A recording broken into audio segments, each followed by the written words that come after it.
Oh, hey there. I'm Ayo Consaco, fearless leader of Ayo Nation and founder of the Me and Two movement. You may know me from such YouTube videos as the attempted murder of DJ Academics, YNW Melly's mama is a thought, or the top 3 rappers that would die in 2019. Oh no, I'm not predicting the future or presenting the news today. I actually want to ask you a couple of questions. Are you tired of working your fingers to the bone for pennies on the dollar, only to spend every cent of it on your fix? Do you get frustrated at the fact that you can't focus long enough to think of a plan to get you out of your current situation? And lastly, does your significant other not understand why you're so damn pissed off all the time? Well, the moment you've been waiting on is here. The 3 S's. The 3 S's is a clinically proven, field-tested, non-addictive method which includes sobriety, solitude, and celibacy. When combined, these 3 actions form a whole new substance called success. Ah yes, success. Not just the words you learn how to spell in the 1st grade, an actual, tangible goal. So to learn more about the 3 S's so you can start your new life and throw away your old one, click the link below and I'll see you on the other side. Let's get started. You okay?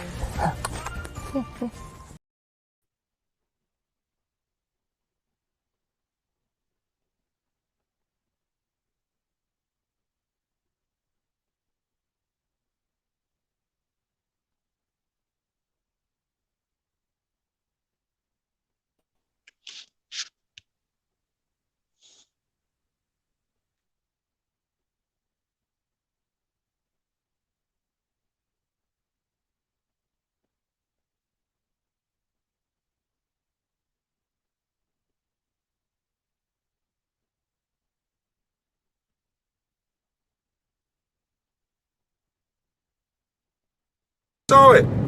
I've been in interviews where Rachel Nichols interviewed me, and then she take it and make sure she record it and chop up the words. And so yeah, I can't sue her because there's still some of my words, but she miss out the context. She take out 2 or 3 things. So now what I overall meant is different when you take out that context.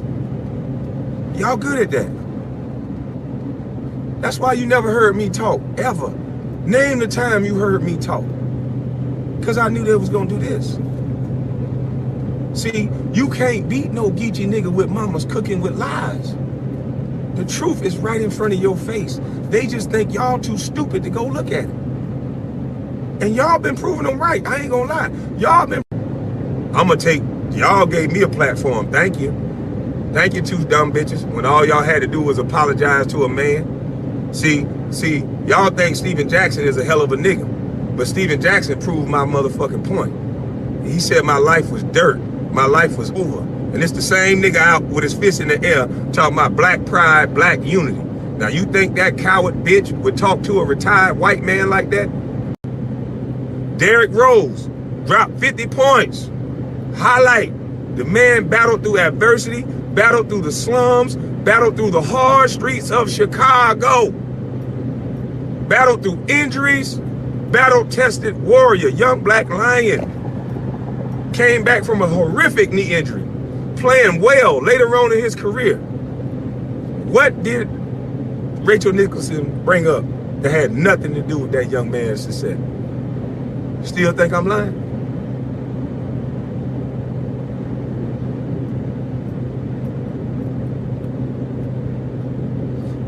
Kwame Brown is known as a bust. Scalabrini is known as the White Mamba. Still think I'm lying?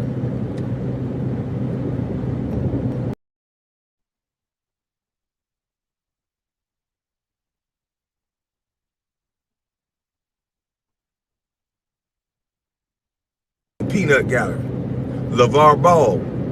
He's known now as a crazy man. He's crazy for speaking about his son in a way that's beautiful. He's manifesting that his sons are the best players. They're better than MJ. What the fuck are they supposed to say? A man, if a woman had 2 kids, especially 3, that's pro. Don't you think you'll highlight that story and say she's a good mama? But because he's an outspoken man, and you don't like something he say, this man got 3 kids in professional basketball. 3.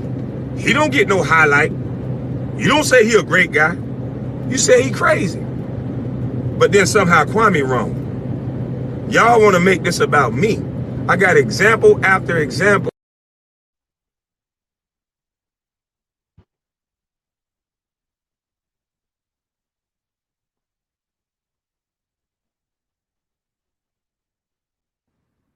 You ain't say shit about Bill Gates. Y'all don't chase him around. And some of you women got to stop being complicit and telling every goddamn thing. Bitch, you know you a hoe and you slinging that pussy. Shut your goddamn mouth. This nigga's a great man. You slinging that pussy. Shut up. Ain't nobody force you in that goddamn room. If he did, call the police. But if not, shut your goddamn mouth. You tearing down black men that's building. Bill Gates got to build every goddamn computer he wanted to build and have a side bitch, and his white woman ain't say a motherfucking thing. And they got a nice little divorce that they gonna part ways, and they still fucking building. But see, when your focus ain't on building nothing, and your focus ain't on having nothing, you will attach yourself to somebody and tear them down faster than anything, because you don't believe you were worth a goddamn. We working.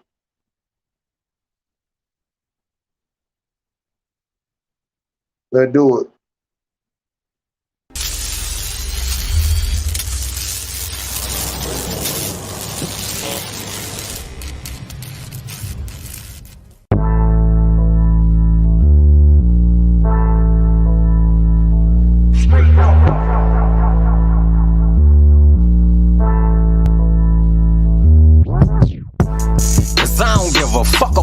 Niggas, they be rapping, I flash it, bat the fuck out of these niggas, let them have it. We so gassed and we come bucking with them bitches straight up. If you ain't mobbing, I ain't fucking with a nigga, law, cause I don't give a fuck about these niggas, they be rapping, I flash it, bat the fuck out of these niggas, let them have it. We so gassed and we come bucking with them bitches straight up. If you ain't mobbing, law, dog, now I don't give a fuck, I'm in the straps you roll with, you got unloaded, I hit your melon with this banana bag, I'm calling making groceries instead of no shit, we don't fold, we fold shit, max and some more shit, Maxima stolen, niggas getting back for what happened in 06, this action we rolling, I'm camera shy, I'd rather play the camera guy, shoot a nigga whole team, paint a pretty picture when it's family time, stand in line to play next up, or lose everything from the neck up, this ticket just gotta check up, she get sick start throwing her chest up, what your partner wore his vest for, I hope you pray to your protector, you finna meet him in a minute, you sure really start confessing before this Nina start undressing. It take top songs that ain't too sexy. We 30 deep, this 69 sound like Takashi on your record, nigga. I'm talking shots, nigga. Everybody packing pistols on my block, nigga. Young niggas known to rock niggas and rock rentals with high pistols. He survived, that shit impossible. We pop up all at the hospital. Cause I don't give a fuck about these niggas. They be rapping, I flash it, bat the fuck out of these niggas. Let them have it. We so gassed and we come bucking with them bitches straight up. If you ain't mobbing, I ain't fucking with a nigga, law, cause I don't give a fuck about these niggas, they be rapping, I flash and bat the fuck out of these niggas, let them have it, we so gassed and we come bucking with them bitches straight up, if you ain't mobbing, law, nah, tell me do you know another, crack ass little brother, if you ever southern, just know I'm the one with that butter, with you blind fucker, can't none fuck with this, I ain't stutter, my info rap off tempo, get dumb as a motherfucker, I run with Dex, drug dealers, gorillas and blood suckers, the hood lovers, we do beef like fog ruckers, the plugger, as a youngin' an interstate drug runner, now I'm the dope is over wax, so I still get the drug money, I don't tuck nothing, the chain of the 40, touch something, I had your partner them explaining the story to Joe Button, read a Breakfast Club, pancake a nigga about 4-something K with no cereal, and I'ma let this bitch chop up your whole onion, kitchen nightmares, butchers and blades, nobody fight fair, mind your business, watch that look on your face, that get your life spared.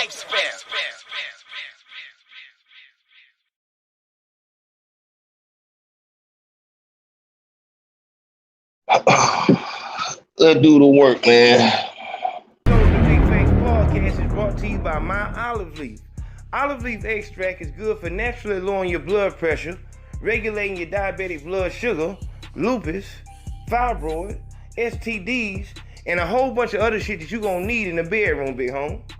Now to get your bottle, you go to myoliveleaf.biz or call 612-567-3263.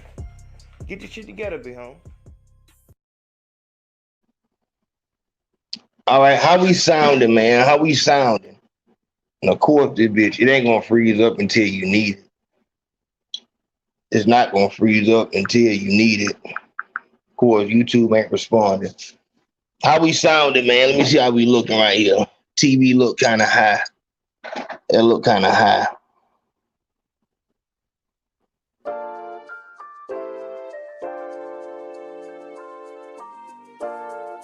So now, what does the niggas who Julio Fulio is dissing?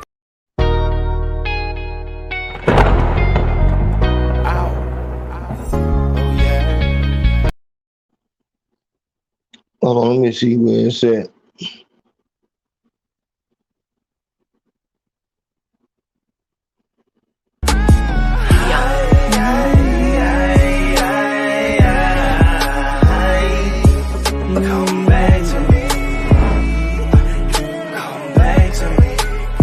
Because you want to. Lame is a nigga for No, whatever. my nigga. Bro, listen to me. It's a nigga for whatever type of woman it is in this world. But see, it's that's a nigga that's on that same level. But see, what you gotta understand is just because a nigga want them don't mean they want the nigga. That's the whole basis of that.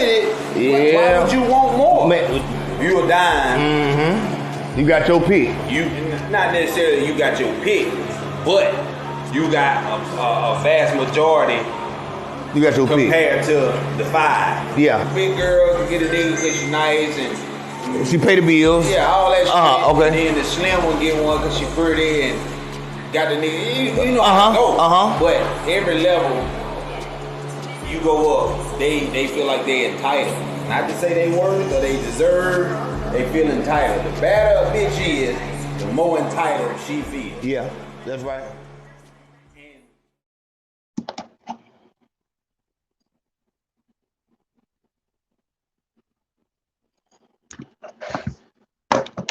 All right, a lot of chips. You say, a lot of chips. You said you're not bumping. We're not bumping that. I promise. It must have been something else. All right, man. I really want to get right into it, dog. This is a. Oh, I got that already. Hold on. You want to talk about something that you allege my brother did. But what did Jack say I did? Let's look at my reputation.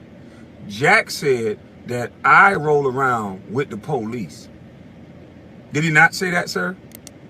Do that sound like somebody that's trying to bring violence to someone, sir? See, it's funny how you just got right on and you just created a narrative. And you notice what you said, you bitch boy that bleaches skin? You know what you said? Jack and Matt Barnes are my friends. Yeah, what I told y'all. It's the go along, get along game. It's the peanut gallery. And I don't fuck with your kind, punk. Any nigga that's gonna bleach his skin and rape a woman, you gotta drug bitches for pussy, you punk motherfucker. Well, I ain't gonna say bitch, because I know that young lady went through a traumatizing experience dealing with your stank raccoon face ass. So you have to rape and drug young ladies to get pussy, you punk bitch. And they got your bitch ass still on the radio because they know that little punk ass shit that you do and that shit that you push, showing that shit to these black boys, throwing bunkies at grown ass men, you punk. If you would have did that to a woman, that would have been sexual assault. But see, they got your dumb ass in position to disrespect men. So now when you see a strong, full-bodied man, now you keep wanting to say that's violent. I'm sitting in my car, bitch. You niggas sad. You niggas sad. I'm not ethering y'all. Y'all are ethering yourself. Everything that I said you punk motherfucker was gonna do, you guys are actually doing it. Stephen A. actually pretended like he was a basketball guru and he destroyed a black man's name. You know why? For money. See, that's what y'all don't want to get to. That's why y'all want to keep calling me angry. All this was about money. Stephen A. is a fucking pawn. There were 5 guys that was top 5 in my draft class that came out of high school, motherfucker. And colleges were losing money because there were going to be like 10, 15 that come out of high school after that. And then they started saying, oh, hell no, you ain't fucking with white daddy money. We got to get these black boys to continue going to these white schools. That's why I shout out to Master P and his sons. See, most of you motherfuckers dumb and listen to stupid ass bitches like Charlemagne the God and old punk ass beta male DJ Envy. Bitch, you ought to not be talking about male issues, you punk motherfucker. You don't see Bill Gates running around doing a whole goddamn cheating tour, you punk bitch. The white boy was able to cheat like a man. Break off and break up like a man. Your bitch ass getting drugged around like a puppy on a leash, Hope. You shut your bitch ass up when I'm talking. The fuck you talking about? You another light-skinned bitch. Fuck you mean? And I got a lot of light-skinned friends, but you two niggas ain't one of them. And Charlemagne, you trying to be light-skinned, bitch. Woo! I'm trying to see it.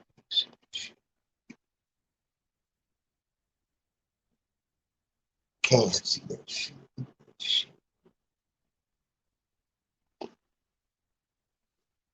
I think big homie Kwame, I think he opening a lot of doors that need to be open. Let me look at this one. You ain't say shit about Bill Gates. Y'all don't chase him around.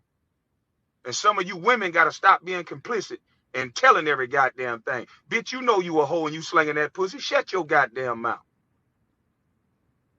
This nigga's a great man. You slinging that pussy. Shut up. Ain't nobody force you in that goddamn room. If he did, call the police. But if not, shut your goddamn mouth. You tearing down black men that's building. Bill Gates got to build every goddamn computer he wanted to build and have a side bitch, and his white woman ain't say a motherfucking thing. And they got a nice little divorce that they gonna part ways and they still fucking building. But see, when your focus ain't on building nothing and your focus ain't on having nothing, you will attach yourself to somebody and tear them down faster than anything because you don't believe you're worth a goddamn. Yeah, that nigga got some shit going. That nigga, they ain't bullshitting. With this whole Kwame shit, what I didn't see is what it proves more than anything to me is you really, with the way the world is now, like, you don't know when your number might be called again. It used to be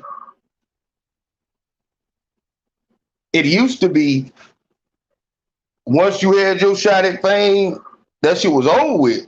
After that shit was over. But now, you don't know what the fuck going on. This nigga got his second win off some flim-flam. And I don't really know why it started off of Stephen Jackson, who niggas really thought was a real nigga. Stephen Jackson was really, that nigga was looking like a real nigga. And niggas like that shit when he goddamn, was talking and shit like that. Let's go ahead and test their points and let's see Kwame play. The guy who has been labeled soft, although he puts up 19-9, which only 11 other guys do.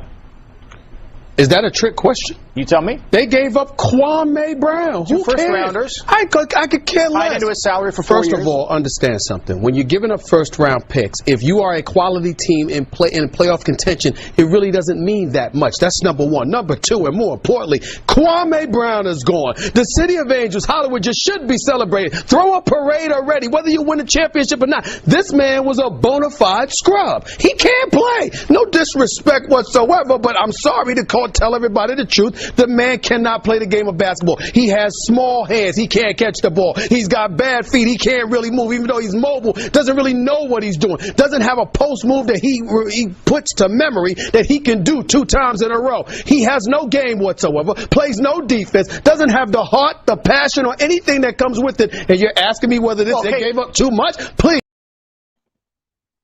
Shout out to that boy Mello Jones. Mello Jones said, we in this bitch say he can't wait for Head First 2. That is definitely coming. A lot of work got to be done behind the scenes and shit like that. And that's why shit is how it is. But shout out to Mello Jones for the love, man. I'm trying to see if Stephen A, if it was true that Kwame was sorry, then was Matt Barnes and Gilbert Arenas and Stephen Jackson, were they actually wrong for saying that he was sorry? You know what I'm saying? Like, but is he wrong for having a rebuttal and saying, like, hey, nigga, don't get the fuck off me with that bullshit? But that nigga Kwame went. I want to know, how the fuck did Charlemagne get into it? How did Charlemagne, you know what it was? Charlemagne got into it because it was news that Kwame was exposing the up and smoke shit. And that's why he jumped in, because he said Stephen Jackson and Matt Barnes was his homeboys. That's what it was. And with him coming in like that, he exposed himself, and this is what it was, and this is what we talking about. Myrtle Beach, South Carolina. I got this girl real drunk, and that sentence sounds a little fishy. I got her drunk. I didn't just get her drunk. I remember I went to the sex store and got Spanish Fly. Oh, so you raped her? Shut up. Spanish Fly. They sell it in the sex store. I'm telling the truth. They sell it in the Spanish store. I had the fucking. They sell knives at the store too. You could put that to a girl's throat and have sex with it. That doesn't mean it's illegal. So I put the Spanish Fly in the E&J. We drinking the E&J and shit. So in my mind, I don't know if this shit really worked, but I felt like I got horny as a motherfucker too. Right? So she was drunk as shit, and we had sex and shit, and like, a lot of my boys was trying to come in the room and fuck her. I'm like, nah, chill out. I can't. I'm not doing that. I'm not going to let you run a train on it. That's rape. Yeah. Okay. So, it's just one-on-one. It ain't rape. Yeah. So the next trains are rape. So the next morning she wakes up. And we talk about it. And she's like, what happened? I'm like, oh, we had sex. She said, okay, well, I'm glad it was you. Then a couple days later, she's like, yo, are you sure I only had sex with you? Because one of my stupid ass cousins was going around saying he fucked her, which he didn't. I know for a fact he didn't. Okay. I was there the whole time. Yeah. He did not fuck her. Yeah. He looked at her naked, but he didn't fuck her, right? So I'm telling her, no, me and you just had sex. Nobody else did nothing. So it just was weird that she was like, well, I'm just glad it was you. You know what I'm saying? Because in my mind, I'm like, yo, you could have been in a real bad situation if it was another motherfucker. That's a huge compliment, man. A girl just said, yo, at least you raped me. I didn't rape her. I did not rape her. Hey, if it was any of your cousins or friends who have been raped, but I didn't rape her because me and her had every intention of having sex with each other. So then why would you put the Spanish Fly? I'm still a freaky motherfucker, but I was listen, was she passed out while you fucked her? Nah, she wasn't like, she was like one of those drunks where, she was one of those drunks where like, she was one of those drunks where she was like, she wasn't coherent, but she was up. You know when your girls is like, when you're blacked out, like that, don't know what the fuck's going on type shit. Like she was up.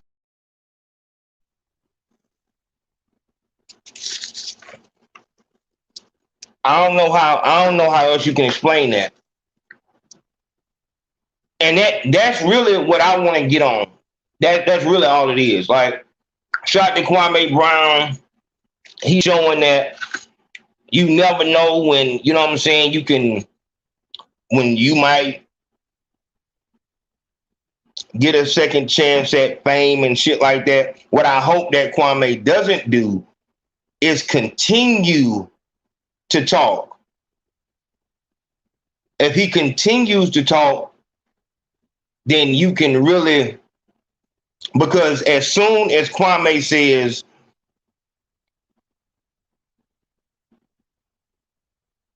something realistic like, hell yeah, you dumb niggas, y'all voted for Biden, y'all ain't vote for Trump. I was voting for Trump the whole time. I'm a red-blooded Republican. As soon as you say that, now you split the majority. You split them. So now, motherfucker, you got Tariq Nasheed gonna call you a coon, Umar Johnson. So now people can't even support you like they supporting you now, because now you, nigga, you a freedom fighter. Nigga, you really speaking for the little man who does not have the platform to defend himself. For the basketball players who had to listen while their careers were narrated by motherfuckers who couldn't do a tenth of what they can do. Having to go through that shit. And these sports analysts have heavy influence on draft picks, because now notoriety is a thing. Tim Tebow, Johnny Manziel, Cam Newton, Colin Kaepernick. It's not just about your on the field Antonio Brown. It's not just about your on the field performance, on the court performance. Like, this shit gets serious. Who did you vote for? What religion are you? Who are you dating? All this shit goes into how Shannon Sharpe and Skip Bayless, Stephen A. Smith, and what's the white boy that act black? Max Kellerman. How all these people fucking perceive you and how they talk about you. How the press is going to portray you. You just had a standout game, but nobody wants to show your highlights because you kneeled down in the beginning of the game. We saw what Ray Lewis did, how that nigga did just coon the fuck out. This shit ain't about athleticism anymore. This shit is about how you're perceived. So a lot of motherfuckers don't want to shake the tree because they still in the game. Motherfuckers still in the game. Like, motherfuckers don't want to, I don't know, man, this shit fucked up, but I just gotta. That's why motherfuckers did not stand with Kaepernick. Every nigga and white boy. You saw this shit with what the white boy name for the quarterback for the goddamn Saints. The white boy.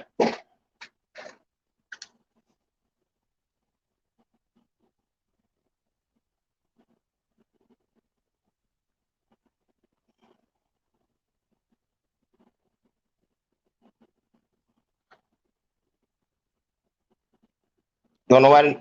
Thank you, God damn, that took y'all. Nigga said Eli Manning. But Drew Brees came out with that shit. You know what I'm saying? Like, he had to come out with an apology. If it wasn't about politics, if it wasn't about the way you're portrayed, then his agent, his publicist, his people wouldn't have told him, his PR team would not have told him, make sure that you apologize and say that you meant something else. We know exactly what the fuck you meant, Drew Brees. When you get out of the league, you're gonna walk around with a fucking Confederate flag in your back window. We heard exactly what the fuck you said. It don't matter what the fuck you said afterwards. The fucking the written apology. I was just watching some shit with Kramer from Seinfeld when he did that whole nigger rant and shit like that. When that shit was kind of dope, but that's something else. But then you do the whole nigger rant on stage and you say that with passion, but then you come back and you give the apology. It doesn't mean we just had a situation like this. Niggas don't give a fuck about, you know, the Joe Budden shit. You come back with a fucking apology, nigga. You doing that because it wasn't received well with the public. That's what that shit is about. So this is the game. You know what I'm saying? Steph Curry. I can't really say Draymond Green or Kevin Durant, but Steph Curry. What's the other splash brother? Klay Thompson. These motherfuckers, like, there are people saying that's what the nigga from Oakland, the nigga who said I'm only here so I don't get fined. That's why that nigga was saying that shit. It's like, I can't speak my real mind on this motherfucker because it fucks shit up. It's so deep that you can't even use your social media. Your social media isn't even yours. So you can really understand how these teams truly own these motherfuckers. So what's my man name once again? Like, I'm not a real sports dude, but I watch it and I see what I need to see. What the fuck is the nigga name who the Chinese prostitute told everybody, or she released a phone call? Donald Sterling? I think that Marshawn Lynch was a nigga who said, I'm just here for the, yeah. But I think it was Donald Sterling. Donald Sterling that said, oh, you over there with the monkeys and shit like that. Like, he's the one who's paying these motherfuckers. He don't see them as no motherfucking people. Everybody can see the same shit that everybody sees. Niggas run sports. That's it. That's all. Motherfuckers get, they get, twisted and turning however the fuck they want to do it. Shannon Sharp is trying to bring a little soul, but I just watched a fucking interview with him and Warren Sapp, and it was, I hate when niggas try to relate to other niggas, but you know how sister do it. Yeah, my mama, she brought in, we had the cornbread on the kitchen table. I had to be in there and she put that stitching cord on your tail. We had the collard greens and the chicken. Then that. It's like, hold on, my nigga. Like, nah, I wasn't raised like that. We didn't get no fucking stitching cord or no motherfucking cornbread, whatever the fuck, nigga. Like, the fuck are you talking like? So this is a soul show. We can smoke cigars on this motherfucker and we just gonna talk real because nigga, they're a nigga. Like, nah, my nigga. Like, what about the motherfucker Russell Westbrook or the other motherfuckers who, you know what I'm saying, they niggas, but they was on some goddamn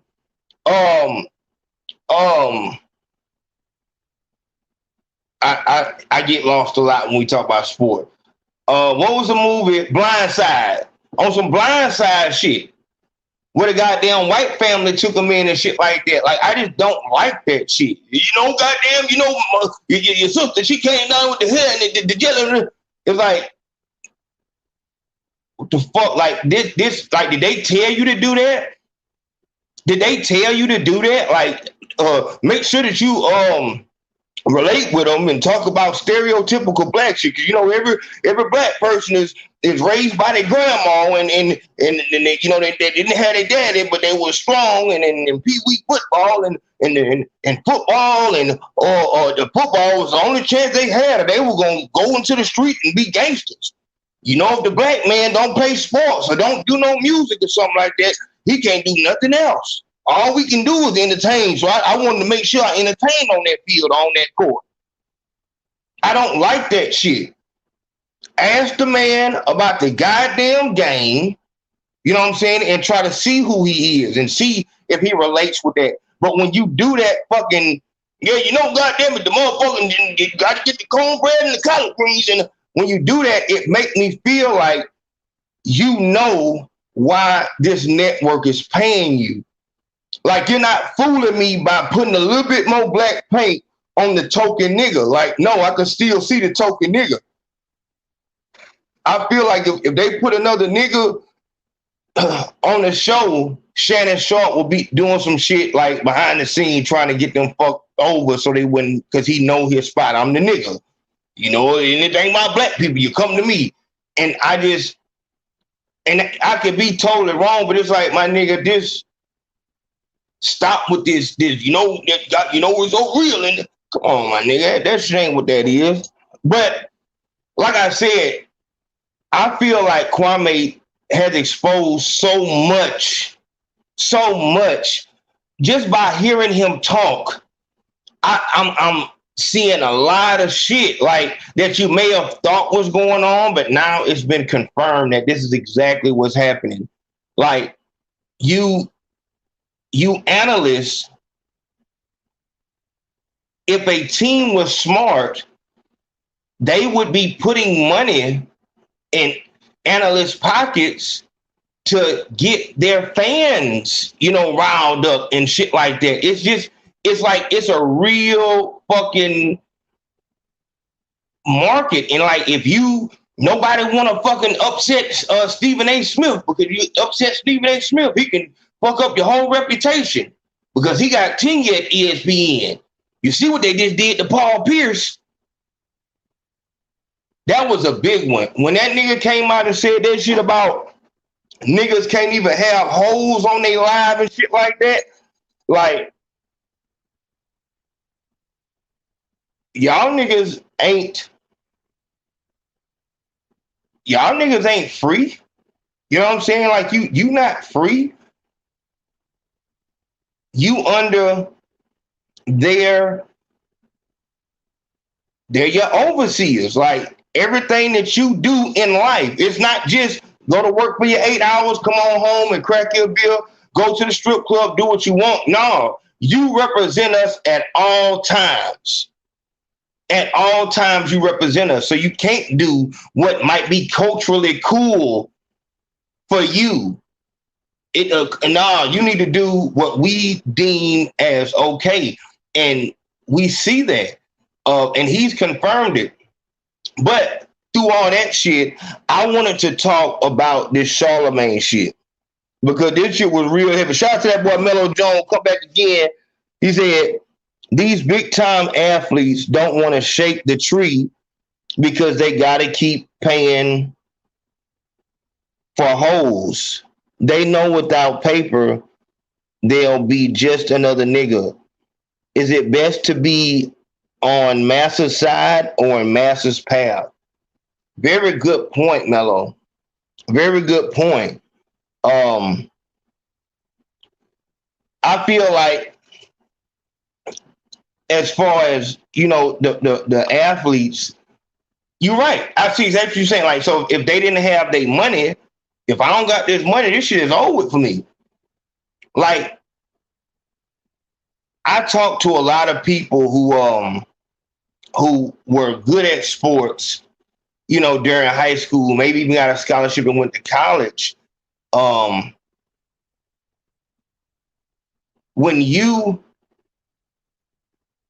When sports was your claim to fame,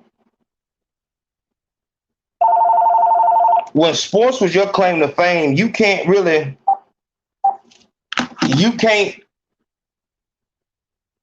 the dude from the Rams said kids need to look at football as more of a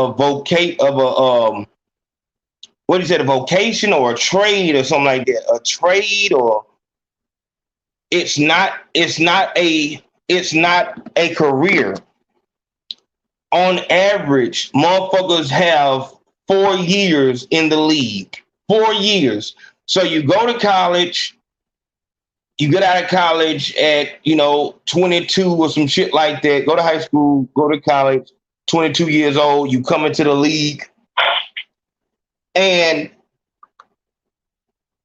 you're only in the league. Of course, it's going to do that. Of course. You're only in the league for 4 years. So that means when you get out, you might be 30 years old. You might be 30. And so now you have to look at what are you going to do, or you're going to have to live on this pension. And I don't know what the fuck the pension is. Can you be an athlete for 4 years and then get fucking a pension forever?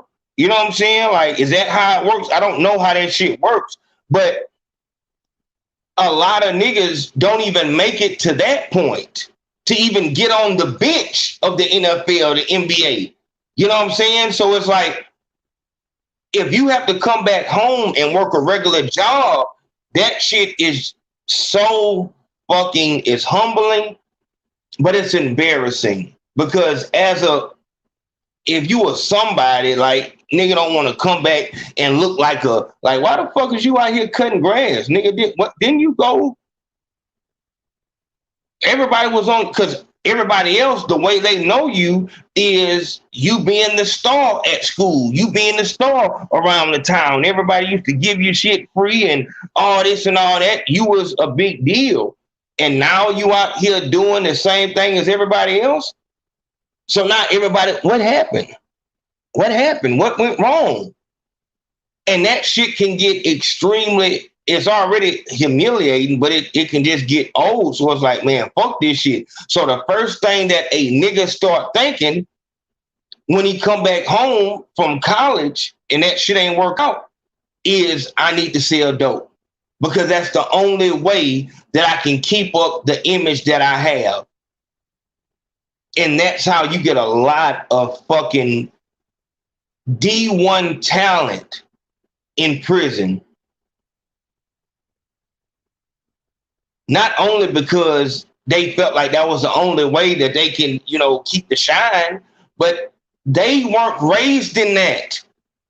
They didn't have to make the little mistakes that little motherfucker were making in high school, selling dope to the white boy, and the white boy go tell the principal, bringing a gun in your locker, and the motherfucker tell that you got the gun in your locker and shit like that.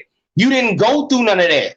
So you coming at fucking 25 years old, and it's your first day in the trap.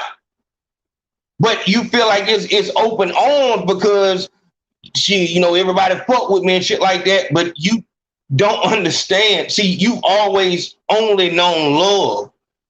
The only people that ever have, disliked you, maybe it would be the fans of the other team, and even that shit was temporary. Now, you don't understand, as soon as that dope hits your hand and it's in your possession, your life goes down to the worth of that dope. You feel like, well, nobody do you nothing. Everybody gonna so you will do stupid shit, either get shot. Plenty of stories of that shit. I'm sure everybody got a story of a fucking athlete that came back home and tried to sell dope and got shot the fuck up. Or the motherfucker just got bammed in a fucking suite because he didn't understand how to read motherfuckers. He was just going along with a motherfucker. And that's just the mindset of coming back to a place where everyone has known you as a fucking celebrity, and now you're in danger of being looked at like a commoner, like a peasant. And motherfuckers will choose anything over that shit. Big Facts Podcast, who is this online? What's up, hey, yo, it's your boy D. Woo, D, what the word is, man? Speak to me. What's up, man? I just actually had a small point I wanted to make. Now, you in the chat, the page, let me know if I'm off space, but the only slight issue I got with what you were saying is, like how when you said Paul Pierce said, we can't even have hoes no more, right? Mm-hmm. Okay, now, my only issue with that is, okay, they still technically have a job, right? Now, hold on. You said, say it again, so I want to make sure I'm hearing you. You said, who can't have, I said nobody can't have hoes? No. That's what Paul Pierce, like the whole Paul Pierce situation. When he posted it online, and then people were saying, "Oh, Disney got too much control. ESPN got too much control," right? That's what you were saying earlier, right? Yep. Right. Okay. So this is what I'm saying. Okay, they still technically are employees, right? Now they make a lot more than regular, but they're employees and they sign the contract, right? That's right. So my thing is, to me, that's no really, him saying that is really no different than like Meg and Thee Stallion or one of these rappers signing the contract and then going back on it. Because when you sign with any job, like even when I worked at a hospital, yeah, you got a social media, but they can see if I can't just post anything on the internet. Now I can do it. Now Paul Pierce, what he fucked up at is he posted it online. Paul Pierce could have had 40 hoes at the house. But this nigga didn't post it. But it clearly say in his contract, can't post shit like that. I know it's in the contract. You know what I'm saying? So this nigga violated the contract. So to me, you can't really pay these folks millions of dollars because I bet money this AO had they been late on their end of the contract where they say they had to pay him $1 million this month. I bet money the nigga would have had an issue. And listen, and you know what? And as I was saying it, you know, I thought about that. I said, you know what?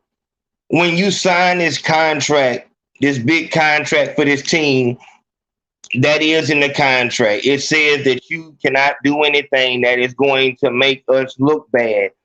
So that's correct. That is correct. And you know, that could be a big part of why, you know, motherfuckers have a lot of fear in the way that they respond to certain things in the media, or why they don't say shit. You know what I'm saying? Oh, like that's the whole reason.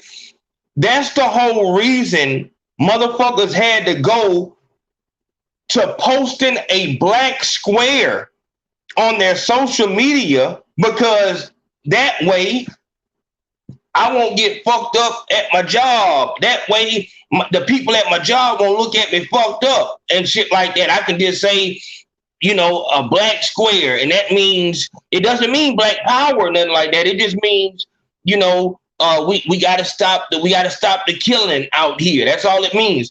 And I can only imagine how many motherfuckers had to explain it just like that at their job. And that shit was for those people in these positions where you're around. Your relationship with these white people is the reason why you're above the average nigga. A nigga is not going to give up his leverage over other niggas. I'm not finna go out here to this fucking fucking march, this protest and shit like that, because then I might end up in the same position as the motherfuckers out there getting shot or the motherfuckers protesting. I said it when Kaepernick first took the knee. I said, why in the fuck isn't LeBron, Steph Curry, Kawhi Leonard, Derrick Rose, so on and so forth, why in the fuck ain't they taking a knee? Why ain't we all standing in solidarity right now at this moment? But it's because, and like I said, you know, shit, I can't judge nobody because you don't know what a nigga do. As Katrina was saying, like, money in hand, shit changes. Like when the money is actually in your hand, now it's like, oh, you know what, I'm going to actually. So when you get to that position and you know that you're the goddamn financial backbone of your whole family, you're a little slower to move. Yeah, it's wrong that the police are killing unarmed black people, but we need to focus on what the real problem is. We don't need to have an issue with all white people and they start talking like that and they, you know, come to work with the All Lives Matter shirt or Black Lives Matter and then All Lives Matter on the back of the shirt. You know what I'm saying? It's shit like this that you have to do, just like I told y'all the other night, to make the white people around you feel comfortable. And at the end of the day, I mean, that's your job security. Because as we see, if a nigga just watches the way that we do our people, you watch the way that we do our people. And I don't give a fuck about a motherfucker putting a thumbs up. And the reason why I was a fucking black square is because it was so easy to do. You know what I'm saying? Like, but when it really comes to supporting, motherfuckers would rather jump on the story of how bad what the boy name is that fucked LeBron mama. Delonte West. Delonte West. Motherfucker want to go out there, Delonte West, like this motherfucker doing bad, my nigga. God damn, why nigga doing bad like a motherfucker? Woo-wee. We see how we do each other. So our biggest fear, man, please don't let me fall. Because we are not the fucking community that's gonna help a nigga up. We the type of community that'll come around that bitch and look down at you. Go ahead. I'm sorry, but notice who was the one that helped, that really took time out of his day and helped out the Monday. It was a white man. See what I'm saying now? See what I'm saying?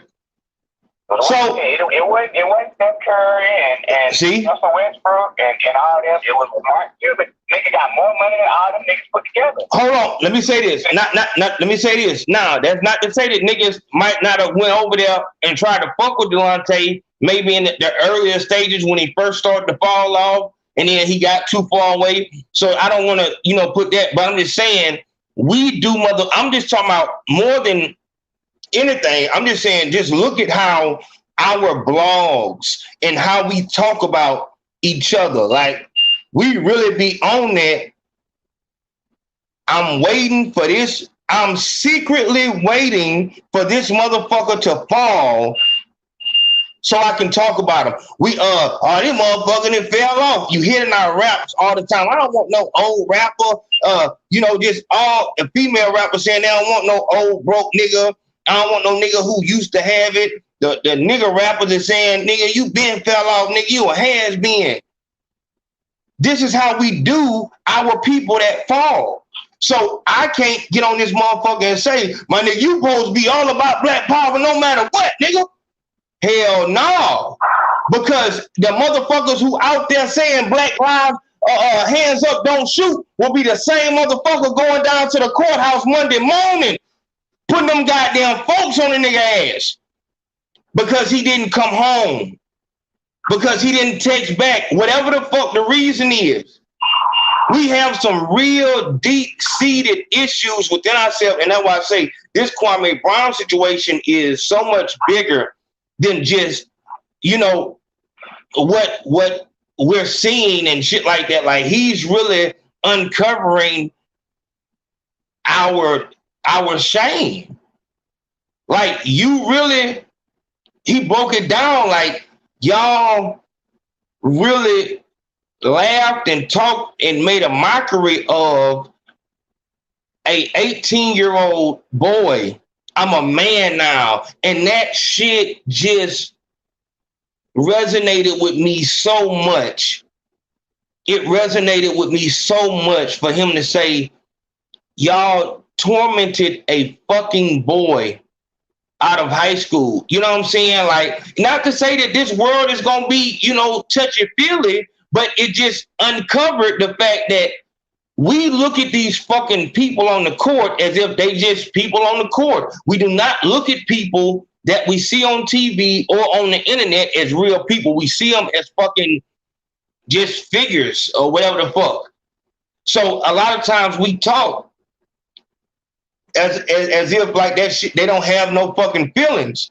And now as a grown man, he finally gets to speak on each step of that shit. And it's just so real. And that's why I say I would want him to just, my nigga, just stop while you ahead. Because so many people that get in this position of Kwame Brown, when you get the people to look at you,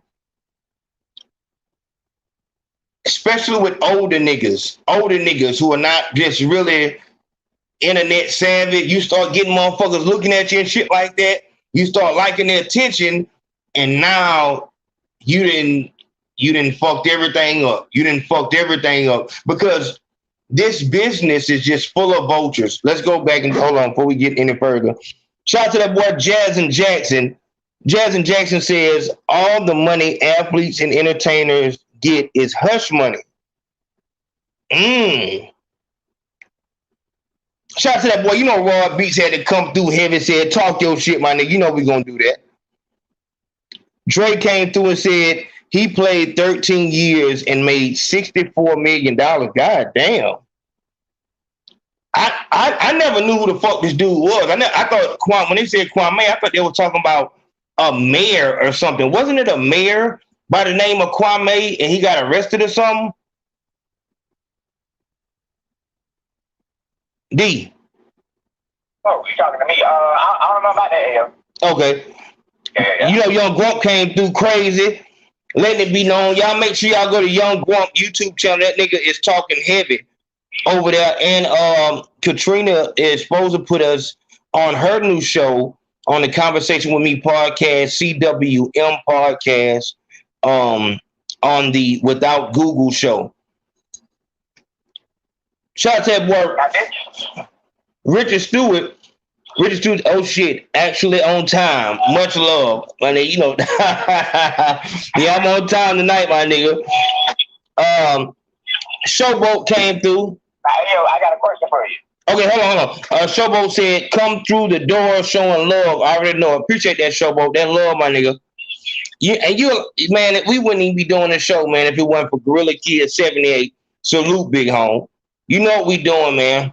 We working. All right, go ahead, D. Now, I know you got, and a lot of people do have issues. They on Kwame's side, and they glad spoke out and stuff. And I feel it, but now this is my only thing too. The money. Now, y'all not ready for this one now. Okay. Now I feel like today the world has got a little soft, right?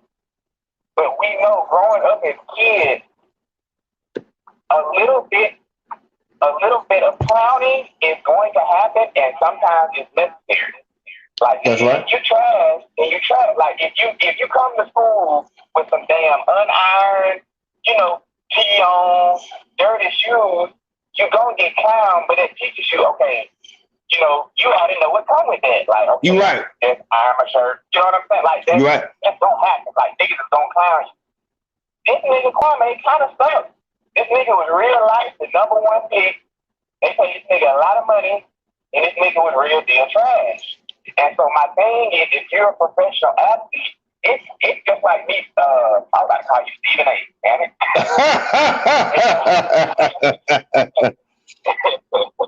It's just like me, AO.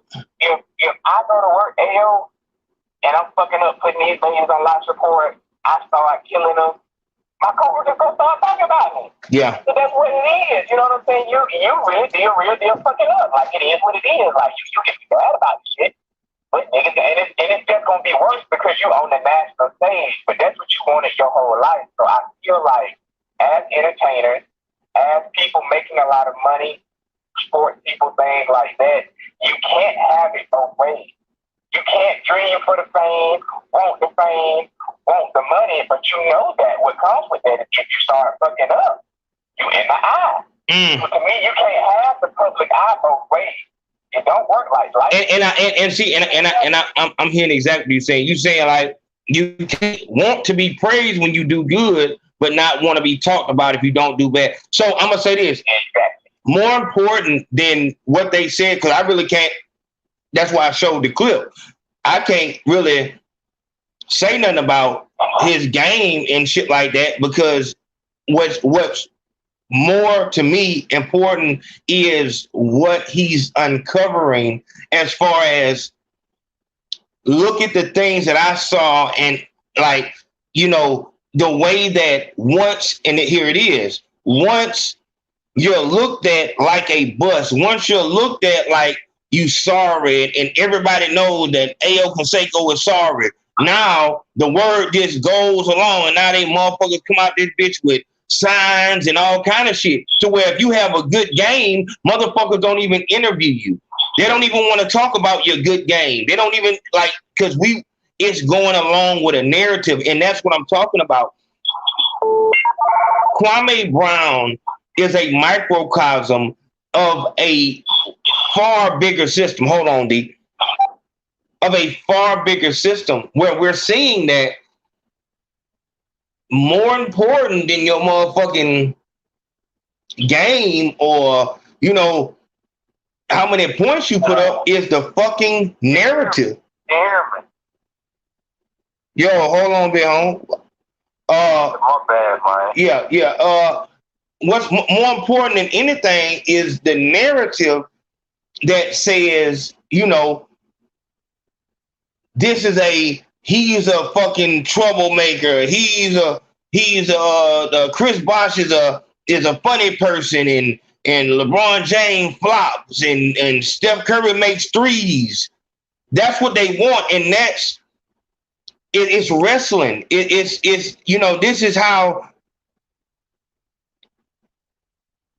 this is marketing. You know what I'm saying? Like, people fall in love with, from us being very small. One thing that is known all across the globe is stories. We love stories. How did the story end? How did the story begin? And all this shit right here. Like, if it's just information, nah. Motherfuckers want a cohesive story, the comeback story, the dominant story, whatever the fuck it is, the loser story. You know what I'm saying? It's just the story. So that's why a team would, to get their fans motivated again, the Cleveland Browns or something like that, they'll that's why they get the first pick, so that their fans can have a reason to like the team and feel like, oh, I can win this shit. We might can win this year. We might can do something. We drafted this player off the street, and people love that story to do with the Eagles that Mark Wahlberg played. You know what I'm saying? Like, it's just, that's what it is. But what happens when motherfuckers are more the analysts, and this is the reason why. And this is the reason why when there was a show, it was a battle rap show where Serious Jones was telling Caps, the dude from Angry Fan, like, dog, you talked to me multiple times behind the scenes. Like, the narrative that ARP, the dude from another battle league, the narrative that he was given was that I didn't have no phone, I didn't have no house. And you came on your show, this is what Caps did. You went on your show and said, I don't know if he got a phone. I don't know. And it's like, hold on, my nigga, I talked to you multiple times, but I have a fucking phone.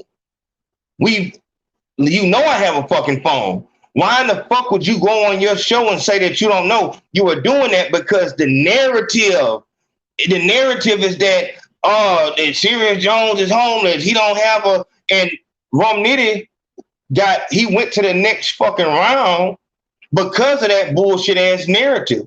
Even though Serious Jones obviously won that fucking battle. The narrative of battle rap is that everybody hates Serious Jones. He's the one that got hit by Matt Papa. Narratives are everywhere, and Caps did that. Like, instead, and then Serious Jones confronted him. He like, man, how I know you got a phone? And that was some real whole shit. More than anything, what I hate is somebody like, if you are my people, when people be my people or don't be my people, but for you to act like you are fucking with me and then it's cool to bash me and you just goddamn go with the flow, knowing different, that's some whole shit. That was some whole shit. And that was a good example of what a narrative can do. And a correspondent, a person, a blogger who just wants to stay neutral and I don't want to be in nothing. I told y'all I don't like those kind of niggas who are cool with everybody. I don't want to rock the boat. I'm not on either side. I don't like that shit. That's whole shit to me. That's real. You know what I'm saying? I don't like that. I don't like that whole shit. So, when we talk about it, man, Stephen A. Smith won't come on there and say, okay, Kwame Brown had a good game last night. You know what I'm saying? He might be turning it around. He'll never say that. When Kwame has a good game, on to the next game.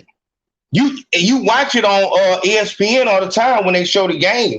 They show the highlights of the team that won. I've watched this every morning when I get up. I watch the damn Sports Center, and the highlights that you're seeing is of the team that won. So it's like they'll make you think that, oh, they just swept them. The score could have been 95. The end score could have been 95, 96. But they'll show all the fucking highlights from the team that won. Like, so we have to understand that this whole thing is just built on narratives. And now I feel like it was important because it's been brought to the spotlight. Because I just feel like people are just such slow learners on shit. If I tell a motherfucker about this fucking 19 shit, if I say something about that, a motherfucker might not want to hear what they'll hear now because there's so much shit out there. But if you want to tell somebody something about the authorities and shit like that, like they don't want to believe you until they have a fucking something on the news about it. You know what I'm saying? Like, so you have to have something to build off of. That's why I say Kwame has built on something that's way bigger. Big Facts Podcast. Who is this online? Hey, man, it's that white boy, man. Oh, man, what the word, man? Speak to me.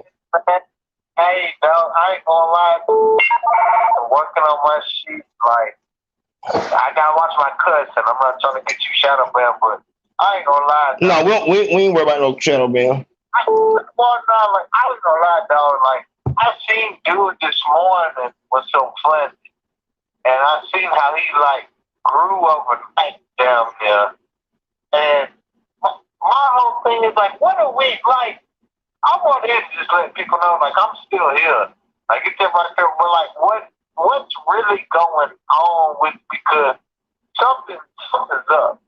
How fast he done. Because I ain't gonna stunt with you. I've seen his videos. I forgot who I was watching while he popped up in my related. But he popped up in my related fast. But he wasn't really like what really done happened. So hold on, you're saying Kwame just came out of nowhere? I ain't gonna say he came out of nowhere, like for people that watch that type of content. But as far as people who like I don't know how to explain it. Like, all right, like I watched like King K47. I watch like Soldiers of Game Spitter. You know what I mean? Like I watch all them type of things. Shout out to that boy Chris, man. 704 Soldier Chris too. Oh yeah, Soldier Chris. Like yeah, like people like that. Like, but he just started popping up in them related. Yeah. So, but then like it was nothing. And then like he had a video. I'm guessing the one y'all talking about. Like it had like 25,000 views today. But like the other day, all his shit was like 1.5, 10, like. So I'm just wondering, like, what the hell happened? Oh yeah, what I mean, what happened is you know what it is that everybody's talking about it, and it's just like within it, and the thing is that everybody's picked it up. All the news outlets have picked this shit up, so it's everywhere. Like when you type K into YouTube, his shit pops up. And like I said, I feel what you're saying, but we're more on to, and that I feel like that's always a good way to think is like, you know, what is this, what's going on and shit like that. But with this situation, I really feel like we don't need to lose focus and sight of what more important than anything, more important than what he said to Steven Jackson or Becky with the good hair and all that shit like that is the system. Is the system that was exposed. And that's now we're about to go back to the hey, you got to get that sound correct.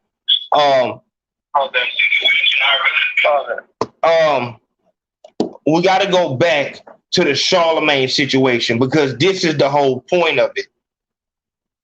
The Charlemagne situation, to me, the first title that I wanted to title this video was Kwame Uncovered and Undercover. You know what I'm saying? Because I want to go into this fact of Charlemagne is a black man, a successful black man. When successful black men get put in this fucking Bill Cosby, R. Kelly, T.I. place, Antonio Brown, who's the nigga that's in the hot seat? What the funny looking nigga that I said might have did that shit? The NFL player. Watson. I think it's Watson. Yep, Deshaun Watson. Yep, that nigga. That nigga right there. Niggas don't get to live years after that shit. Motherfucker, I'm saying just from the goddamn world, from the fans. The fans don't let that shit die. In the comments, you will see it. You will see the motherfucking bloggers and everything. How in the fuck was it this much evidence on this case? We finally have somebody who actually says they raped somebody. And this motherfucker got on Gayle King's show crying about how he didn't do nothing. This is my real life. Bill Cosby, what the fuck is going on? Motherfucker denying this shit to the death, but it's a nigga who admitted this shit, and he's still on air being what we would have to call, in our industry, in our culture, we would have to call him a motherfucking gatekeeper. That to me immediately says that nigga was placed there by somebody with some fucking power. He's supposed to be there. And that this is my way of thinking. A storm come through and every house get blown down. But one house stays up. A motherfucker like, hold the fuck up. Like, how the fuck is that motherfucker still there? You see, it's steel. This is a steel house. Who the fuck? I didn't even know nobody lived back there. We need to see who the fuck lived here. And that's what I feel like has been exposed. Charlemagne got right on that motherfucking news and said, you better leave him alone. So let me tell you about Shop Charleston. So he tried to give a nigga a compliment in a backhanded way. He tried to call him a country bumpkin and just like a fucking white man would, or Karen would, just like a fucking professional victim would. You immediately go to violence. Immediately you go to violence. I hold on that's kind of thorough. Okay, you go straight to violence. His brother locked up. Other brother locked up. His father locked up for killing him. And so it's like, I feel you. When painted him a picture as a killer. And so when you say that about him, he responds to you and talks about not what your family did, about what you did. He talks about what you actually did, and you send him a cease and desist. That says something to me, dog. That says something to me, my nigga. Real talk. That says something to me. Real talk. That says something. And I don't know how much more clear that can be. We've heard about this fucking Charlemagne sexual assault situation.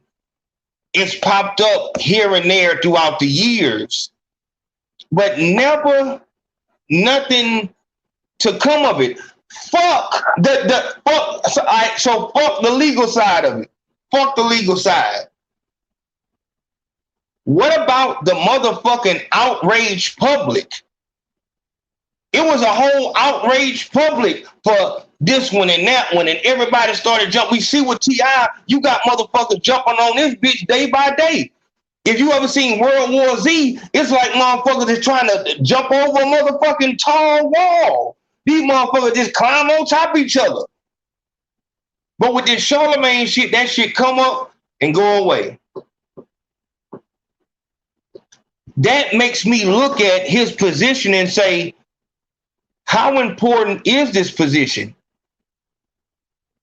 And that's why I tell y'all about math, because you can use the formula for any problem. So it doesn't matter that this one is 4 plus 4, this one is 4 plus 6, this one is 4 plus 12. You use the same formula. to solve each one of them. So, all right, put that one on that one, put the formula on that one, put the formula on this one, and it doesn't work. Hold on, that's not right. Why wouldn't the formula work on this one? That says something to me, dog. Real talk. And we're going to talk about it. Big Facts Podcast. Who this on the line? Mo Millie, AO. Mo Millie in the motherfucking building, man. Speak on that shit, dog. All right. Hello? All right, now for Kwame, right? Huh? I'm from Brunswick, Georgia. I'm from where you from. You from where? Brunswick, Georgia. That's where Kwame Brown is from. Brunswick, Georgia. Oh, he from... Hold on. I thought he was from, what you call? He's not from South Carolina. His family, part of his family is from South Carolina. Okay.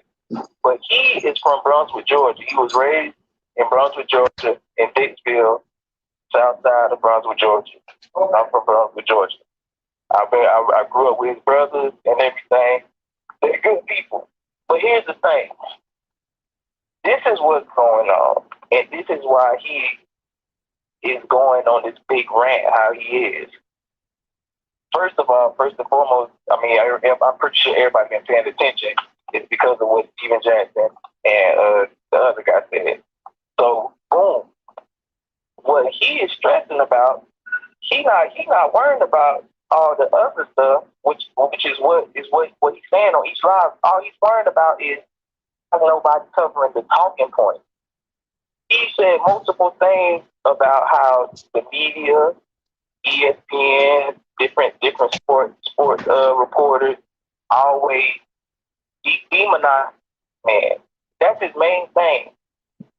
He just like, why are they demonizing or dehumanizing the black man when it comes to anything? Like, as for instance, what he said about Deshaun Watson. Okay, they got him all throughout the media. But what about that white guy that played for the Eagles that beat up that black girl? His fiance. What? They covered that for it probably was reported. I don't even think it was reported on ESPN. It probably got reported twice, and then they swept it under the rug. Well, you ain't lying. You ain't lying either. He beat this black woman half to death. Sure did. Nothing about it. Sure did. Deshaun Watson is being talked about 24/8. Yep. And he's not even convicted. This man not even convicted. He is accused. He is accused of that. He's not even convicted. But this white guy, the NFL player, beat this black woman half to death. And nothing's being said about it. Now, on the other tip about the Charlemagne situation, he had every right to go at him. Mm-hmm. Some people might not understand it, but he had every right to go at him simply because simple fact, just like what you just said. When he talked about Kwame, he didn't say nothing about him. He brought up what his daddy did and what his two brothers did, and then he started off by saying, "Oh, I know his sister. I went to school with his sister. I know blase, so forth and so on." Then he went to say, "Oh, and his daddy killed this lady. His brother did this, did that." But then say something about Kwame Brown. He went that route. Like the white man, what they're going to show, or what they're going to say or talk about before anything is how violent the black man is. That's correct. To make it seem as if you pose the biggest threat. Yep. And that's exactly the card he played. Yep. Furthermore, just like the white man. Just like the white man. Or Jamil Hill, the lady reporter on ESPN, the black lady, which is a sister, she did the same exact thing. She tried to make it seem like he being so violent just from speaking, voicing his opinion about what people been doing to him for the past 20 years. Hold on. I thought Jamel Hill wasn't on there no more. She's still on there. Jamel Hill is still on ESPN? I don't know. Maybe she's not. Maybe she just was. I believe she still is. She still is on ESPN on on some channel. Okay. Not channel, but some show. Okay. So, but she played the same role. She did the same thing. She said, "Oh, he's being violent. He said he want to fight such and such, blah, so forth and so on." But Hold on. Jermel Hill said Kwame Brown said he wanted to fight somebody? Yeah, she said he was being... No, I don't know how that's possible when Matt Barnes was the first one who introduced violence. Exactly. That's the point. Exactly. But this is the thing. So now that the person who was being bullied for the past 20 years, now that he's finally saying something, now everybody's saying, oh no, he's crazy. Oh, yeah, that's bullshit. That. Oh, you crazy. Oh, he's being violent. I don't. From the last time I recall, talking to your phone was violent. I didn't know speaking was violent. Real talk. Actually putting your hands on somebody or actually causing some type of physical harm is being violent. I didn't know talking through a phone. Maybe because his mannerism and his vulgar, the way he talked, he cursed and shit. But that don't got nothing to do with it. It was nothing violent about it. And you said it exactly right. When the kid that gets bullied now wants to stand up for himself, now it's a fucking problem. I'm not with that.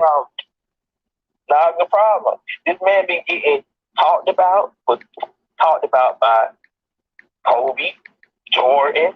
Now, hold on. Now, I'm not going. Now, as far as what he said happened in the league, now I feel that because he said they worked him out 2.5 hours, then wanting him to play, had him on the bench the whole game, and then put him in. I'm talking about the talking part. Like there's been footage of these people talking about him. There's footage on the internet. You can go on the internet. There's footage of these people saying, joking around with a group of people in a room full of people joking around about him. It's a video of Kobe Bryant in a room full of people joking about him. It's a whole lot of stuff. I don't want to go too heavy on that because the fact that he wasn't from what I saw, he's not a good basketball player. So I'm not even going that far to say he was the best player. I'm just saying for the simple fact that he was talked about, and now that he's speaking out about it, when two podcasters said something about him in a joking manner, now he's being put as the bully.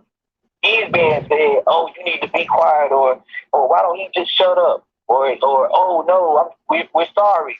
So now it's to the point where he like, "Oh no, I'm not shutting up now. Mm-hmm. I'm not about to be quiet now. Y'all been on me. Y'all been riding me for the past 20 years. Real talk. Why do I need to shut up? I didn't tell y'all to shut up when y'all was doing all that talking." Real talk. So that's my point, Ayo. I ain't trying to hold you up, bitch. No, I got you. So I appreciate you, dog, but I had to put that out there because I know him and I know his family. His family where I'm from, not South Carolina. I know his family where I'm from. So I just had to give my point of view. Yeah, and so what side of the family do you know? I know him and his brothers. I went to school with his brothers, with his younger brothers, not his daddy. Not his daddy's side, the ones that Charlemagne was talking about. Them the people that he said he didn't know. He didn't find out about them until he got a little older. I know him and his brothers who I went to school with at Green Academy. I know them. That's who I know. Those are the Browns I know.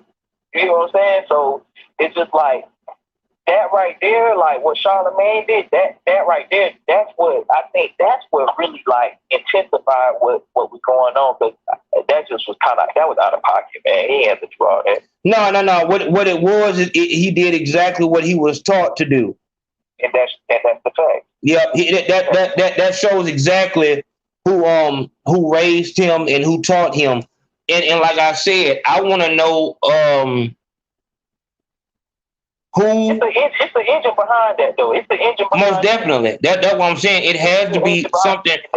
And that's what he's exposing also, is that these people ain't who you think they is.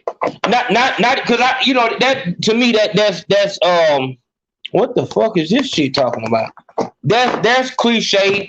You know what I'm saying? And I have an issue with grown people using those terms because of the fact, like, if you grown, you supposed to already know your friends ain't really your friends, niggas ain't who they say they is, and all, you know, all that shit like that.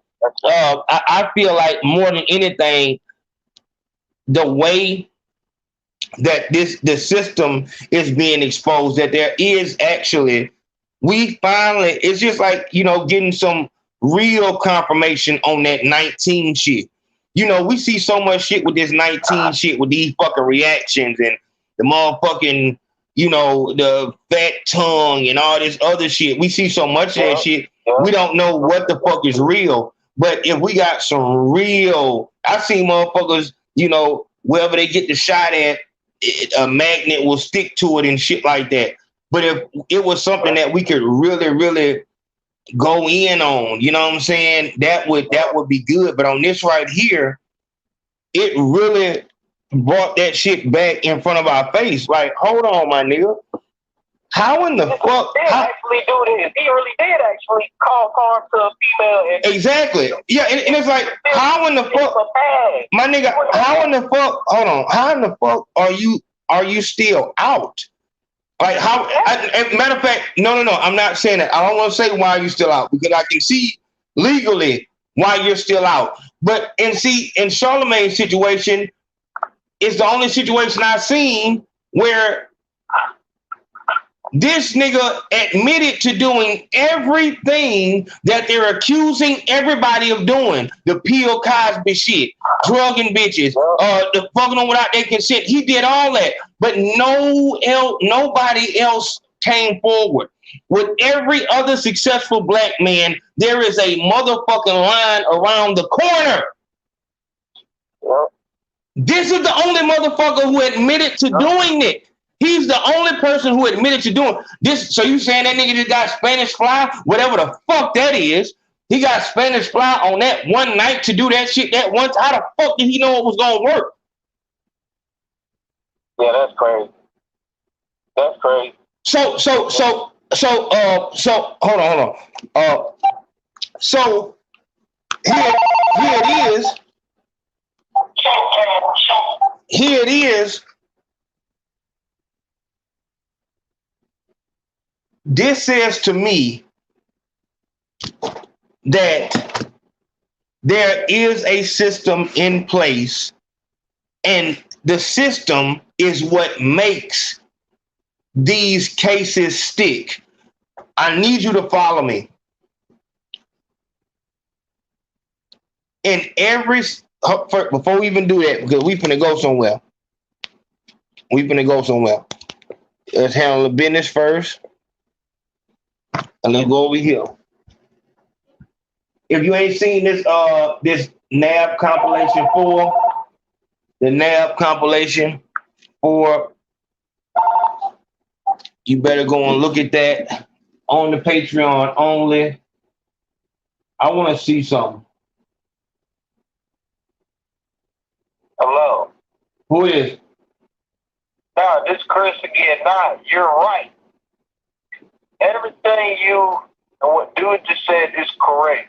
I don't give a damn. If there's any white people, because I'm white, that's viewing, well, everything they're saying is correct. There is a systematic approach to this. And I'm not saying it to just like kiss some ass or whatever. If you break it down, there is a systematic approach to it. And if you don't think there's a systematic approach to it, you're stupid. Mm-hmm. Like, I'm just being honest. Like, the fact that dude is coming up, cause, all right, like, after I clocked you at first, okay, I went back to my little reach, okay.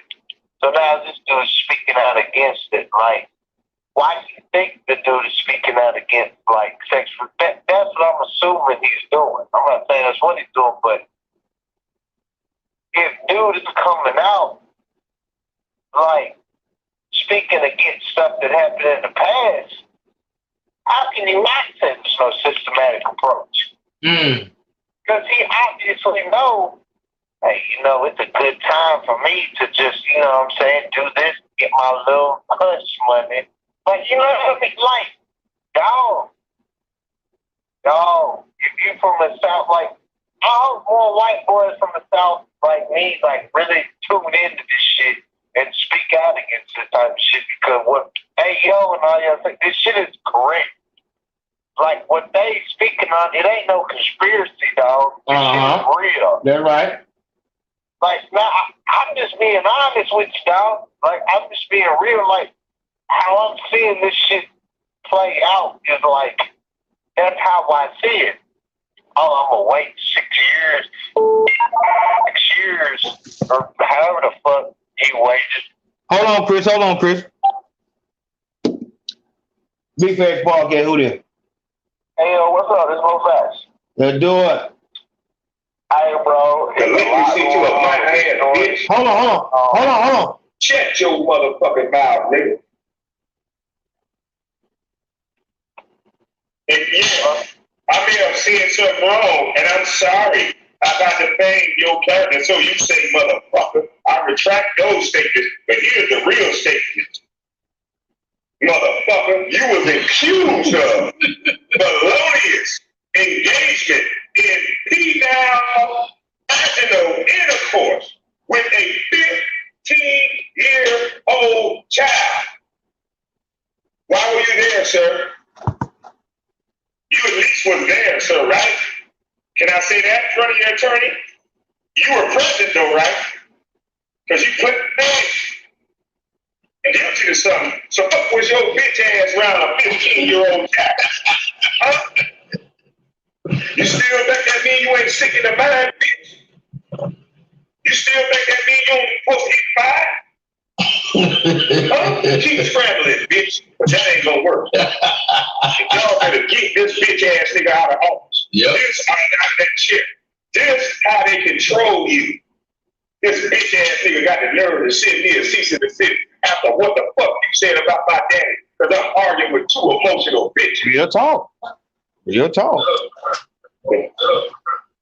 fuck is you talking about? You just said it off the rip, bitch. Matt Barnes is my friend. And you defamed my character right on the goddamn Breakfast Club. You want to really get some lawsuits going, bitch? Real talk. The fuck is you talking about, nigga? My iHeartRadio, the Breakfast Club allows you to say that shit, bitch. It's public records, and so is your shit public records, punk. Yep. You didn't have to go, what made you read off my public records on fucking the Breakfast Club? What encouraged you to do public records that don't have nothing to do with me, that has something to do with my father, whom cheated on my mother, whom these children that you spoke about, bitch, I wasn't even raised around. I met my sister, and I know her now, and she want to beat your bitch ass. The fuck you talking about, you patch-eyed bitch? You doing them white people big, nigga, and y'all bitch ass so dumb, and you're so used to attacking people, and you're so used to defending their character, y'all fuck niggas proving me right. This is easy to expose y'all. Huh? This is easy to expose y'all. I'm surprised nobody else ain't doing it. My young bus ass ain't do it. How is it so hard to expose you weak bitches? Hide behind, all you niggas needed a white man to hide behind. I'm gonna find out who that white motherfucker you hide behind, nigga. Or what if a woman protecting your bitch ass? Because you seem to have a lot of black women friends. See, you seem to have a lot of black women friends, you bitch ass nigga. And that's my cue. Ladies and gentlemen, he just said he don't.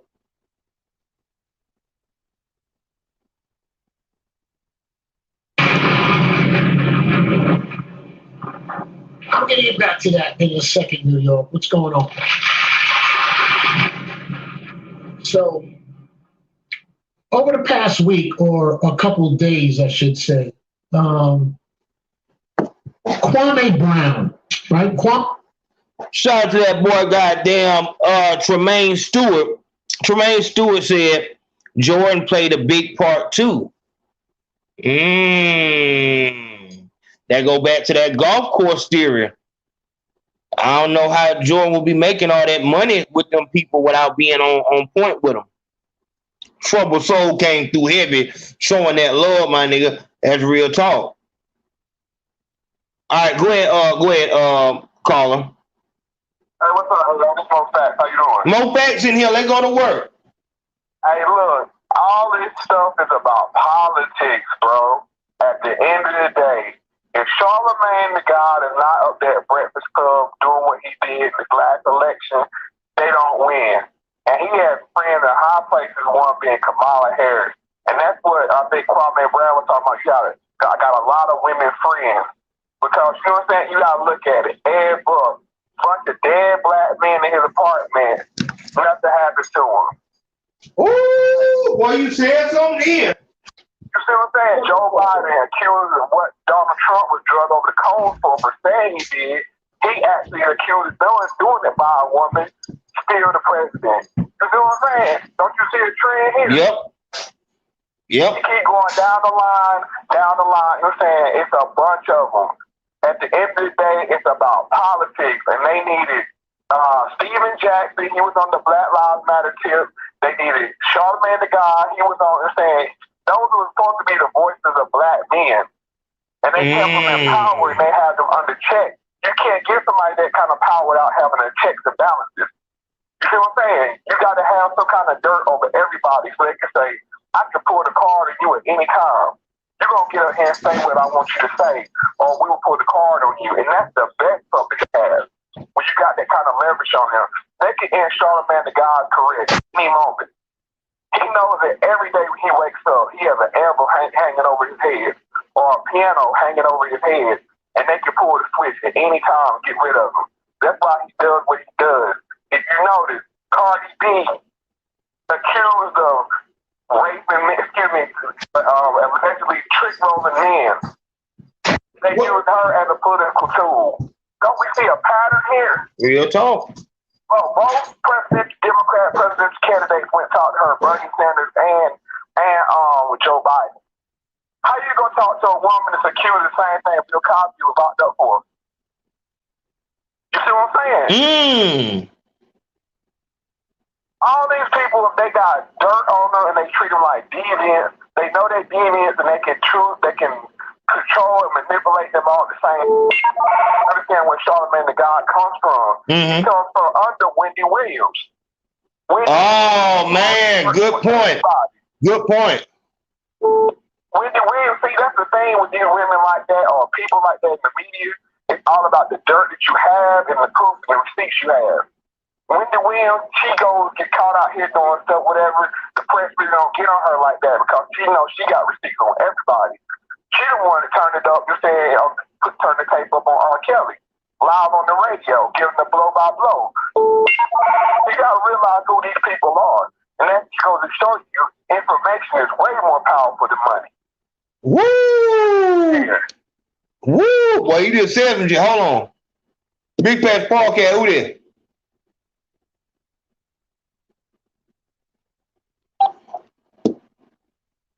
If you hear I'm on the line with somebody, don't just be calling in. But that's extremely heavy, my nigga. Like, when you break it down like that, because that's what I'm trying to find out. I'm trying to find out who is his friends. Who is his friends? And when you say, you know, that Biden doesn't win without the support of Charlemagne, because let's be honest, the Breakfast Club is Charlemagne. Charlemagne leaves the Breakfast Club, it's over. It's over.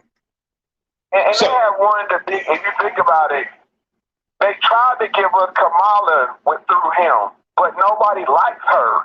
So they had to drag her. This was all about Kamala in the beginning. And she shot herself in the foot with the smoking weed and Tupac and all that stuff. She kept making mistake after mistake after mistake. And he still used they used Charlemagne to force her down our throat. You know what I'm saying? He got on the radio and said, this is who I want to be the pick for the VP. You know what I'm saying? That kind of thing. I mean, and then just going to the Kwame Brown thing, you got to really break it down and see. Kwame Brown was a target because of the one and done rule. When he came into the league, you could go straight to the league from high school. Okay. Use him as a buzz to say, look, young kids, you don't want to go straight from high school and be like Kwame Brown. Oh, shit. Oh. That's why he keep talking about Stephen A. Smith going to college campuses talking to kids. That's what that's all about. Because Stephen A. Smith got up there and said, which is big with UNC University, North Carolina, Chapel Hill, which Michael Jordan is also big at UNC University. This is some of the biggest NCAA basketball programs making billions of dollars off of free black labor, aka slavery. All this stuff is connected. Talk that shit, Mo. All of it connected. Talk that shit. They put this man up on a platform to, I don't know if you want to use the word or not, but really lynch him. That's exactly what they did. And guess what? Here comes the one and done rule. Now you got Kevin Durant and all these other players that have to go to college for 1 year. You know what I'm saying? And making these universities money. And let's not forget, a lot of Jordan money comes from these university deals. With these shoe deals, with these colleges. See there? See, that's how you goddamn knowing the facts. And like, that's what I did not know. I didn't know all this shit. Like, when you say that Kwame was the last person, you're saying that he was the last. But they used him as okay, he got drafted, I think, in 2001. The rule came in 2005. When he came in the league, that was on his head hard. But see, you got to look at somebody like Jermaine O'Neal. When he came in the league, started out of high school, you know what I'm saying? He had averaged 2 points a game for his first 4 or 5 seasons. And then he became an all-star player. You know what I'm saying? These guys was young. They like 7, 18 years old. You know what I'm saying? Their body wasn't mature. Their mind wasn't mature. And then you put that kind of psychological pressure on the player. You know what I'm saying? Playing under the greatest player ever. You know what I'm saying? Michael Jordan playing his shadow. He said, no, we're going to take him. We're going to tear him down. You know what I'm saying? So the NCAA can be fed fresh talent. Afterwards, you got to remember, they missed out on LeBron James because of that straight to high school stuff. They said no more. They said we won't miss out on another one. That boy more facts than this motherfucker talking, boy. Real talk. Damn. But like I said, it's all about money and power. And I'm glad to see this black man control his narrative, as we all should. We all got a platform now. We can turn on our phones, get on Instagram, get on YouTube, and tell our truth. And that's the problem with him. Because, you know what I'm saying, they can't shut him up. But see, you beat up a person so long enough and beat him down long enough, they don't have nothing to lose. You don't have nothing to lose. See, that's the worst thing you could ever have, put somebody in a position where you have nothing to lose. And socially, he has nothing to lose. They made him the laughing stock. And for real, if you want to think about it, he went under Jordan, then he went under Kobe. Kobe did, God rest the dead, for respecting his name, but he broke down Dwight Howard the same way. Dwight Howard was a superstar when he was in Orlando. He go out to LA, he tore that man down mentally. Broke him. They know how to put this pressure on these players, bro. And you probably don't know what it's like living in that kind of bubble. Now we getting into it. Look, the shoe hustle. That's the shit I be talking about. Look, when nigga be speaking that real shit, it's motherfuckers like you that come in and try to dissipate the energy. This man talking real facts right now. Come on with that goddamn government shit. I tell y'all these motherfuckers is with the government, dog. Go ahead, Mo. Nah, it's just like what you ought to do is nobody know the psychological pressure of hearing your name every day on the television telling you a bum, you a bust, you a... Motherfuckers know that pressure because they get talked about in they small, nothing ass city, and motherfuckers break under that pressure. So imagine the whole nation being on one accord. You coming to a game, a motherfucker got signs. You know what I'm saying? Just, you know, like, come on, my nigga, like, you know what the fuck that is. But like I said, more than that, more than what the players did on the court, give a fuck about that. What I'm on is when you start talking about a actual plan with the NCAA and the NBA, you know, like, we need to run some more money through this motherfucker. We letting these motherfuckers go straight from high school to goddamn, like, nigga, we need this motherfucking money. We've been found out that college shit is hell of a fucking scam. And when Kwame spoke on LeVar Ball and how he wanted to handle his business, like motherfuckers is not with that shit. Motherfuckers ain't with a motherfucker bucking the system and why the fuck am I giving y'all the money? Why the fuck do y'all have to have all this shit? Y'all got this shit just the way you want it. A fucking slave factory. And you hate it when a motherfucker come through that bitch bucking and fucking up the system. And most motherfuckers is not gonna shake the tree because they don't want no trouble with your motherfucking gunners. That's how you keep a motherfucking line. If we watch the movie Life, this white man could have stood up there and said all the shit he wanted to say. But what kept that shit in line was them niggas in them fucking towers and Hoppin' Bob with that motherfucking, oh yeah, boss, I'm ready to goddamn work here, nigga. Oh hell yeah, nigga. Hell yeah, I want one of these fuck niggas to step out of line, nigga, yeah. Hell yeah, I want one of these niggas to jump out of line. Let them do it, boss. Yes, sir. A motherfuckers who is happy to be the master's lapdog. Never even thought of fucking excelling, ascending to a new height. All he want to do is just be up under the master ass and ready to goddamn. That's the motherfucker. We sick today, boss? We sick today, boss? If these niggas have been in existence since the Nat Turner days. So I do turn an eye when I see motherfuckers like, so the new Hoppin' Bob is Charlemagne the God, Stephen A. Smith, and all these people. They put in position to do their bidding. And it's the same way in the music shit. I just heard a motherfucker say some shit. I want to talk about this Rainwater, Bobby Billion situation.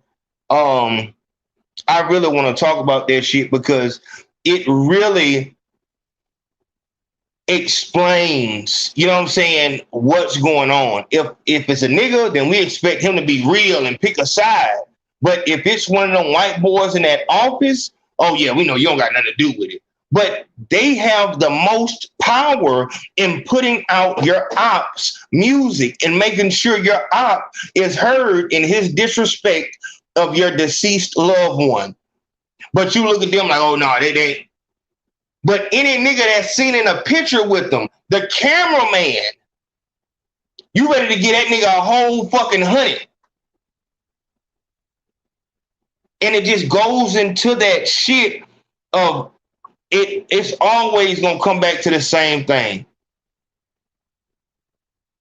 Even the white man himself, Willie Lynch, could not imagine the mental, the psychological damage that fucking theory, that Willie Lynch theory, that shit is everlasting. Ever fucking lasting. Because we take pride and honor in fucking over a nigga in the worst way. I've watched niggas get disrespected by a white boy and just look at him like, what he got going on? Niggas is hesitant on what they do to white boys and white people.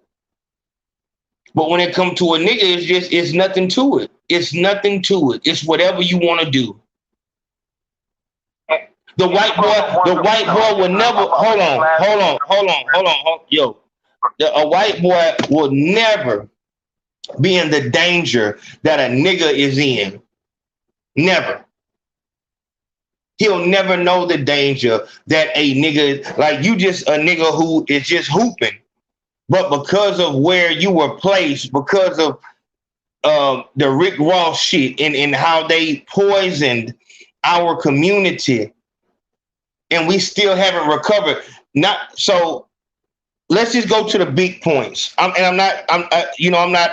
just saying, slavery, you bombed fucking Black Wall Street, and then you poisoned our neighborhoods with their funding that Contra war. That's not even talking about the little shit in between, the Tuskegee experiment, COINTELPRO, and all that shit like that. And that's why I say we have to at some point see our potential because everyone else does. They make it their business to hit us with speed bump after speed bump after speed bump after speed bump after speed bump.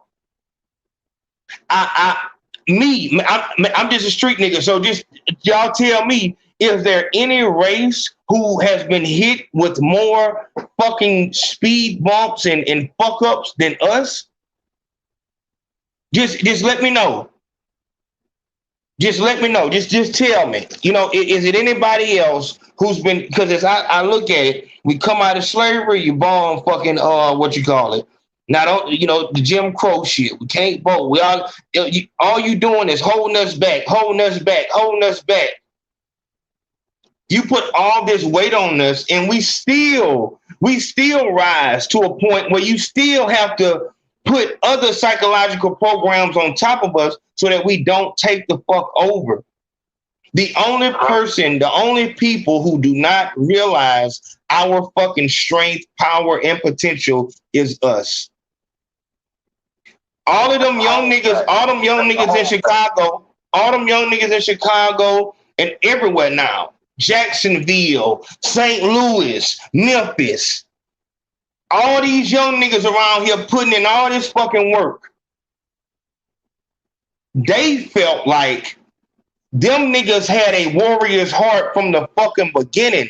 We better make sure that them motherfuckers turn them guns on themselves or they're gonna turn them on us.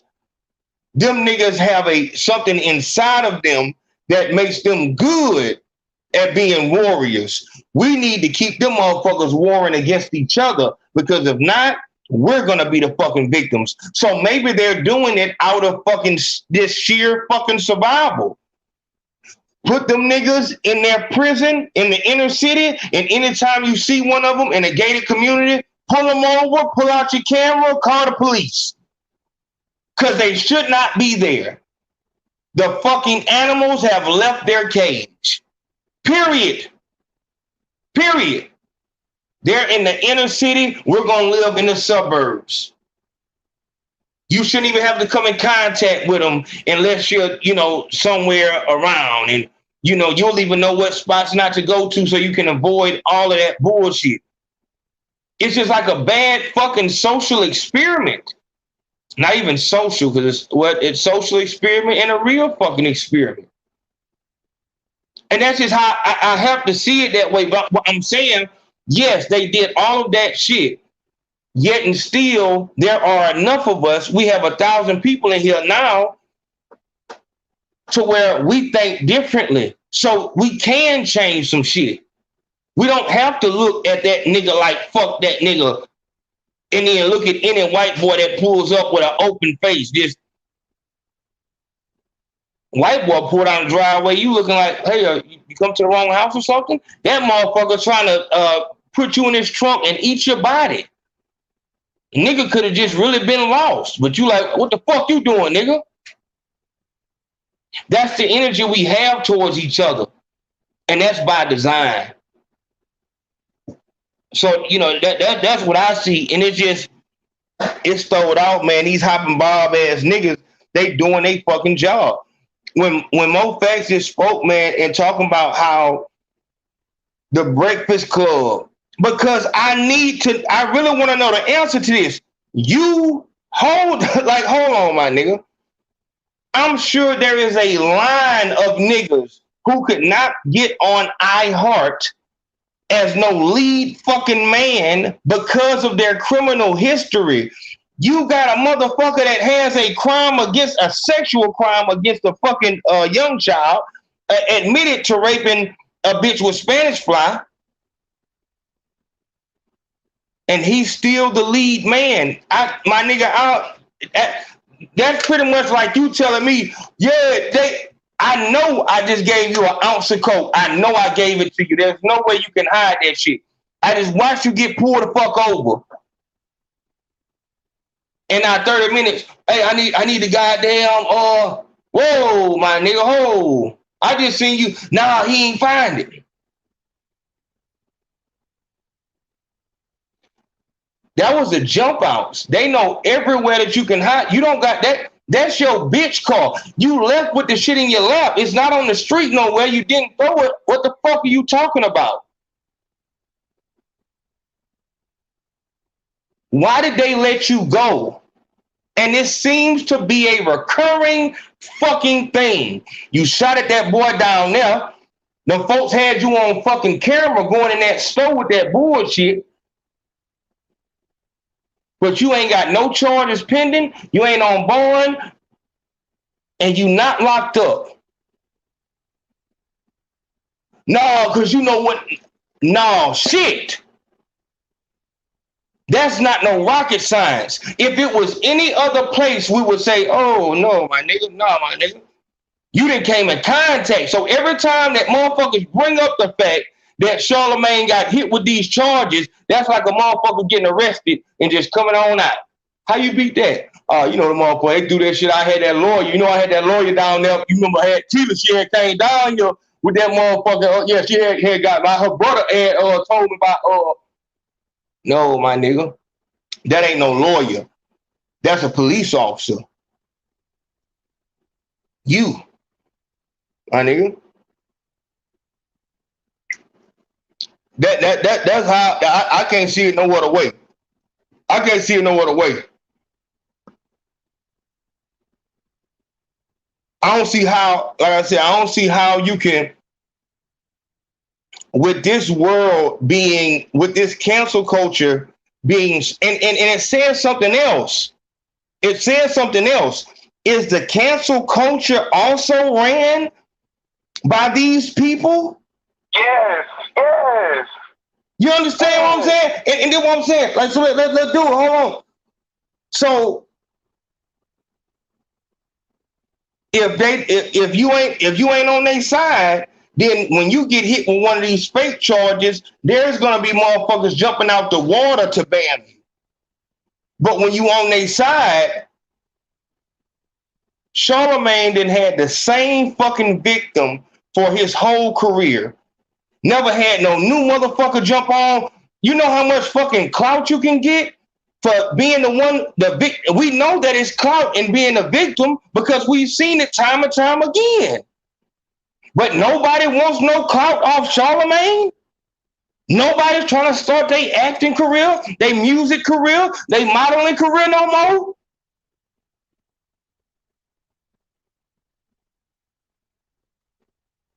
Oh, all right. Like, and that's what I'm saying. This situation, and that's why I say I'm glad that we have these bookmarks. So now we can go back and see, okay, now look what happened there. Now compared to what happened here. At this point, fuck basketball, even though that system was exposed also with them working with the colleges and shit like that. And there being some inner workings. But for me, when I see a confessed and convicted sexual predator be able to endorse the next president of the United States on a fucking Fortune 500 company, when I'm seeing niggas left and right just being bound, I watched R. Kelly actually cry, break down with all emotion, saying that he didn't do it. And I just heard Charlemagne willy-nilly say that he did do it. And he's still the number one person in radio and media. Charlemagne is still the person that can be the deciding factor in you going to the next level in music or you not going. Because Gilly and Wallow and all these other motherfuckers don't want to piss off Charlemagne.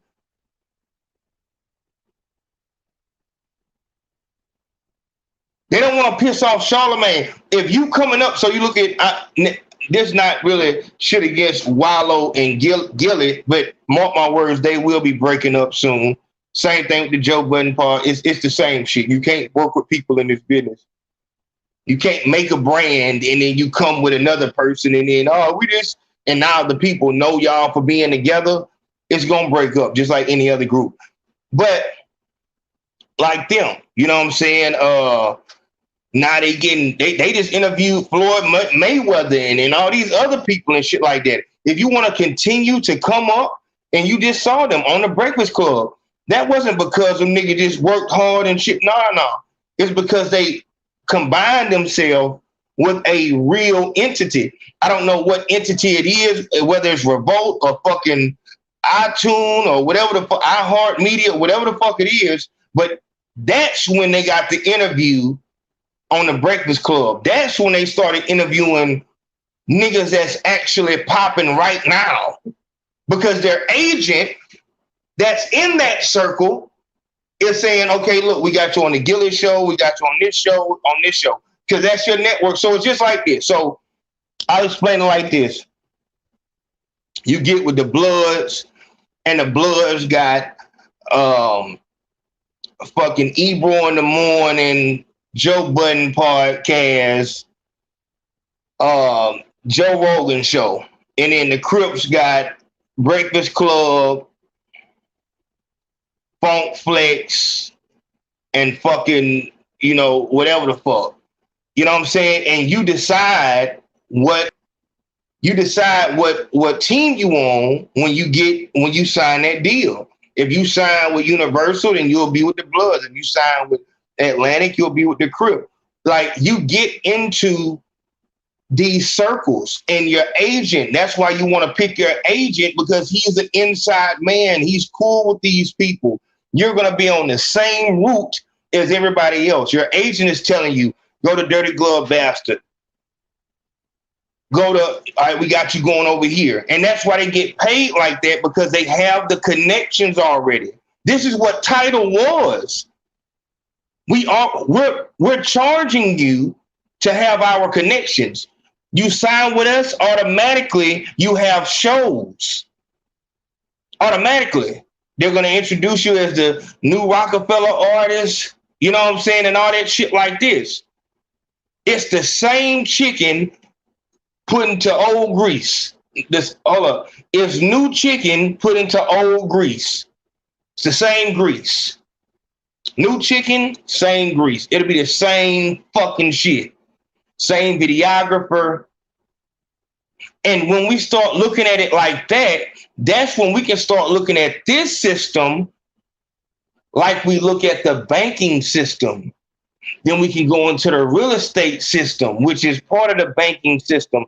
And we can just, and I'm sure that we can find a source that will be really, really close to each other, to where we'll think that these motherfuckers will never be. I had an analogy one time. I said, what if bologna and air conditions were made in the same warehouse? I like, you know what I'm saying? Like, what if this fucking TV dinner and fucking,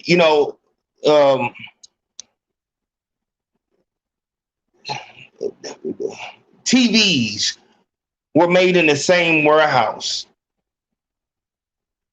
You know what I'm saying? Like, as different as we might think some things are, they're coming from the same fucking sources. And that's why I felt like this was such a big situation, because he shined light on something. It's like, hold the fuck up. Hold the fuck up. Because, obviously, I am men too. So I will be on the side of the man. But here it's different.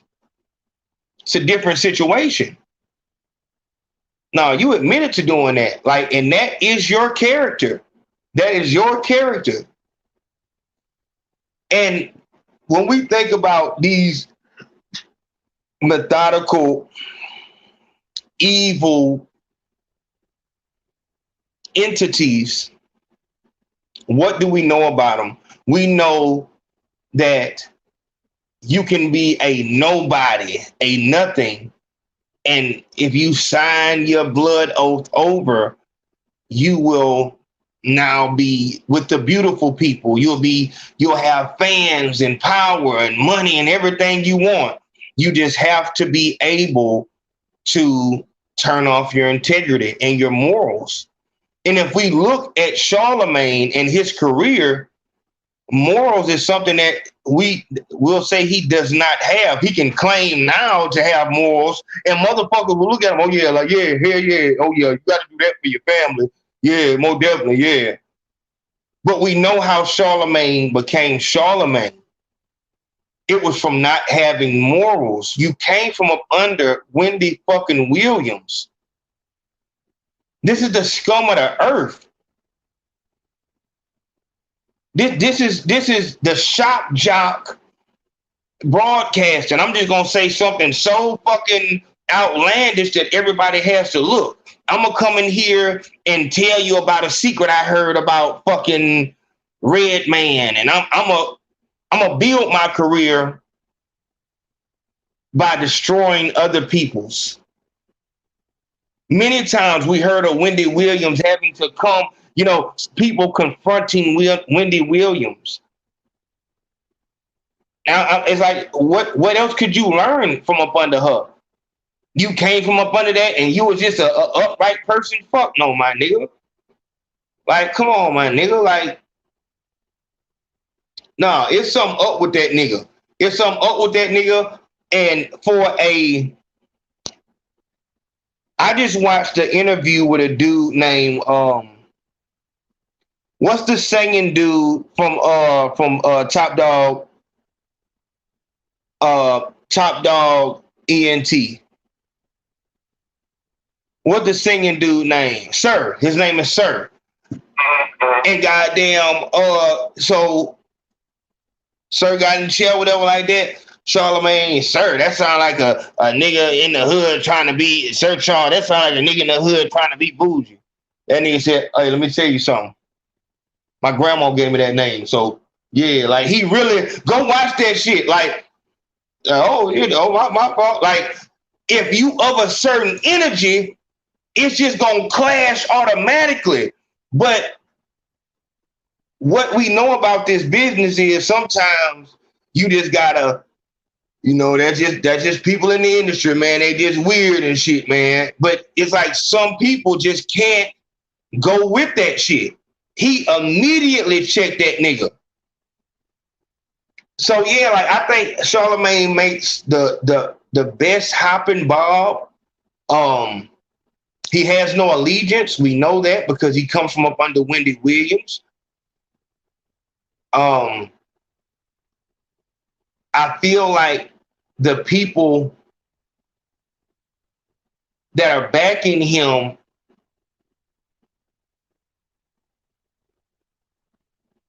I'm sure they wanted that clip scrubbed off the internet where he said, let me show you. Myrtle Beach, South Carolina. I got this girl real drunk, and we fought. That sentence sounds a little fishy. I got her drunk. I didn't just get her drunk. I remember going. I went to the sex store and got Spanish Fly. Oh, so you raped her? Shut up. Spanish Fly. They sell it in the sex store. I'm telling the truth. They sell it in the Spanish store. I had to fucking. They sell knives at the store too. You could put that to a girl's throat and have sex with it. That doesn't mean it's illegal. So I put the Spanish Fly in the E&J. We drinking the E&J and shit. So in my mind, I don't know if this shit really worked, but I felt like I got horny as a motherfucker too. Right?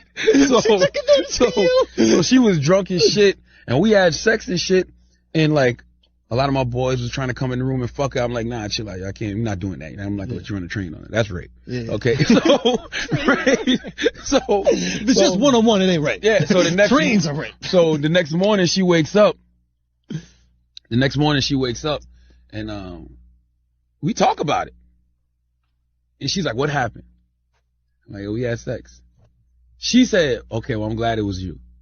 Then a couple days later, she's like, yo, are you sure I only had sex with you? Because one of my stupid ass cousins was going around saying he fucked her, which he didn't. I know for a fact he didn't. I was there the whole time. Yeah. He did not fuck her. Yeah. He looked at her naked, but he didn't fuck her, right? So I'm telling her, no, me and you just had sex. Nobody else did nothing. So it just was weird that she was like, well, I'm just glad it was you. You know what I'm saying? Because in my mind, I'm like, yo, you could have been in a real bad situation if it was another. When I hear that, y'all know I watched that To Catch a Predator shit. All that shit. When you say that, I'm just glad it was you, and then you say, yeah, because you could have been in a bad situation, you want to make it seem like you were the one upstanding motherfucker who just said, oh no, you're too drunk. I'm gonna gather you together and take you home and whisk you home on a rescue. And I had to fight 10 dudes that were trying to rape you, and I beat them all up, and then my chest popped out of my shirt, and I carried you past the threshold, and I put you in a Cinderella glass case, and you were just sleeping so somberly, and I combed your hair, and I didn't look at your naked body as I bathed you. Like, what the fuck are you talking about, nigga? You put the dope in the bitch shit, nigga. What the fuck are you talking about, nigga? You are Rick Ross. Put Molly all of her champagne. Like, what the fuck are you talking about? Like, you didn't fucking turn away like, oh, I can't do that. No, it's too much of a gentleman. No, nigga, you fucked up.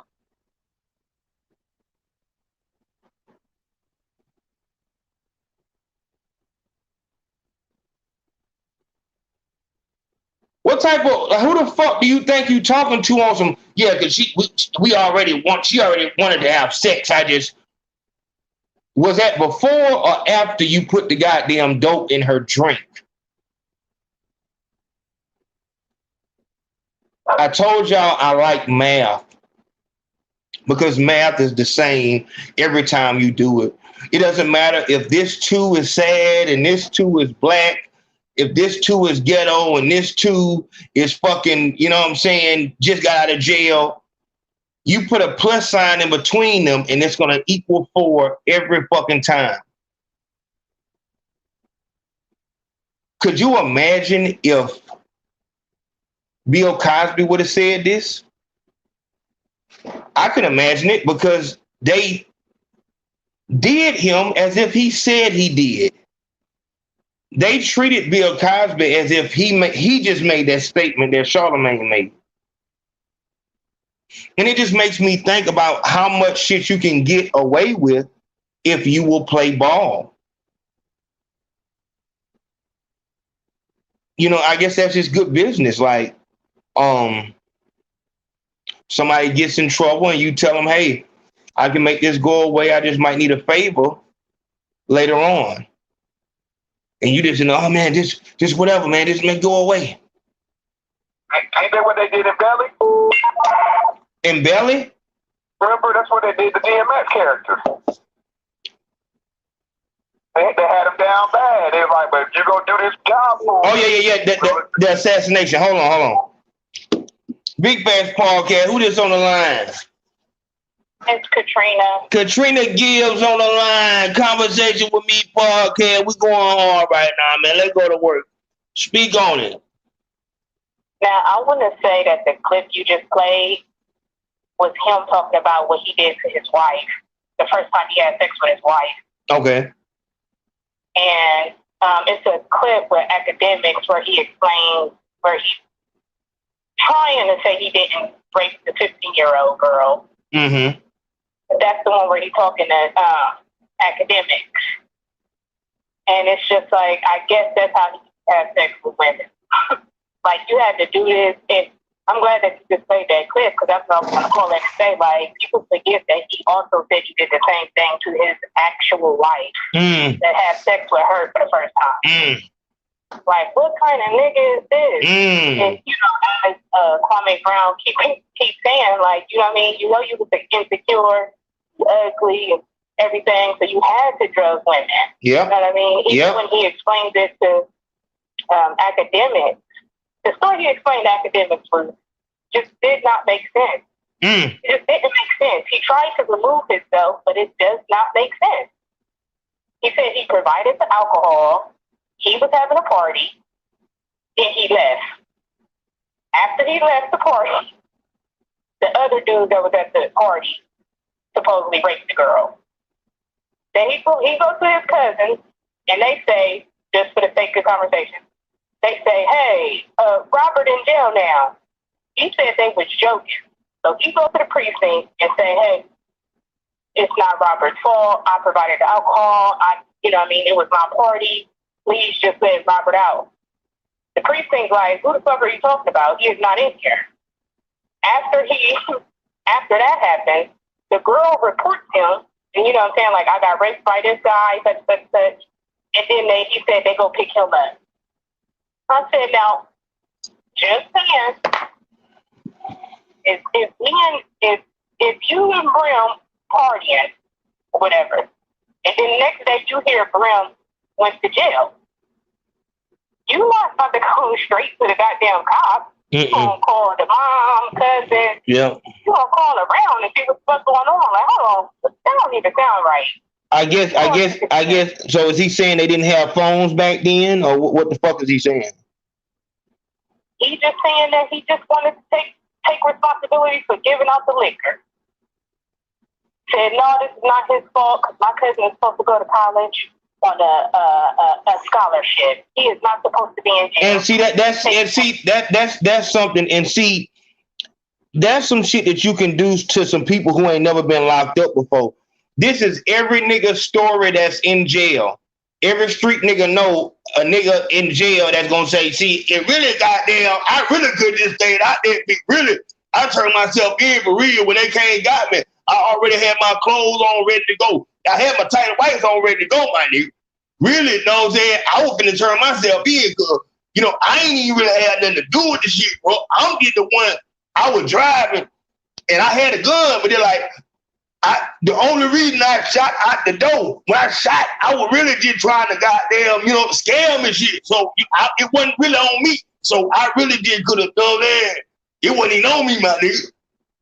Like, you can't give me no convoluted ass, retarded ass story about how the fuck you did. No, my nigga, what? Like, you went down that bitch? Oh, no, my nigga. They came and got you on a rape charge, my nigga. And that's why. See, motherfuckers wonder why. Motherfuckers wonder why I be on that.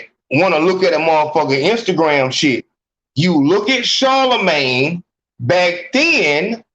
And automatically, you can see motherfuckers having to go to these weird tactics about going around this bitch and finding something to make a bitch a little bit woozy and shit like this. I never in my fucking. So you the type of nigga who, yeah, man, you got it. And this is what I'm telling these rap niggas. You the type of nigga who would have to goddamn just give a whole million and say, shit, you can have all this shit. It will be yours. That's the type of nigga you is because you lame as fuck. You gonna overcompensate because you the type of nigga that cries during sex. I just love you so much. Oh, I just love you so much. I just love you. I don't even. That's your type of nigga. And you can tell that by looking at a motherfucker. By looking at a nigga, you can say, oh yeah, my nigga. And then if you can't really tell, just listen to the nigga talk. And you can tell. And so that's what I be saying. Niggas will try to take shit and make it seem weird or some shit like that. But my nigga, nah. Like the fact that you're a young man, but you don't have no social media, but some type of way you own a live stream and nah, my nigga, that shit like you trying to hide something. You just like shout to that nigga Young Bump, that fat nigga, whatever that EDP 22, whatever that fat nigga name is. Yeah, that nigga. Like this is a nigga who you would tell girls to be careful around because he is not used to being around girls. He's not used to having sex. And he wants to. So he'll be the one to do some shit like that. So for you to take this high road, like I just gave a bill. My nigga, I've never met no unattractive nigga that was not trying to make me call no bitches, that was not trying to be as close to me as possible, hoping that the hoes would come and he would just get the overflow. That's all the unattractive niggas want to do, is go get around some bitches, because they never get around no hoes. The unattractive niggas ain't just out somewhere, goddamn. I just know, I'm just studying my book here. I wanted to look into the Bible. See, you know, if you go into Leviticus, the 2nd chapter, it's a very good. Come on, my nigga. No, my nigga, you out this whole trying to fuck. Like that's, and you're so focused on it because it's still a mystery to you, because a girl has never even so much as looked at you twice, or they treat you like, that's how niggas become serial killers.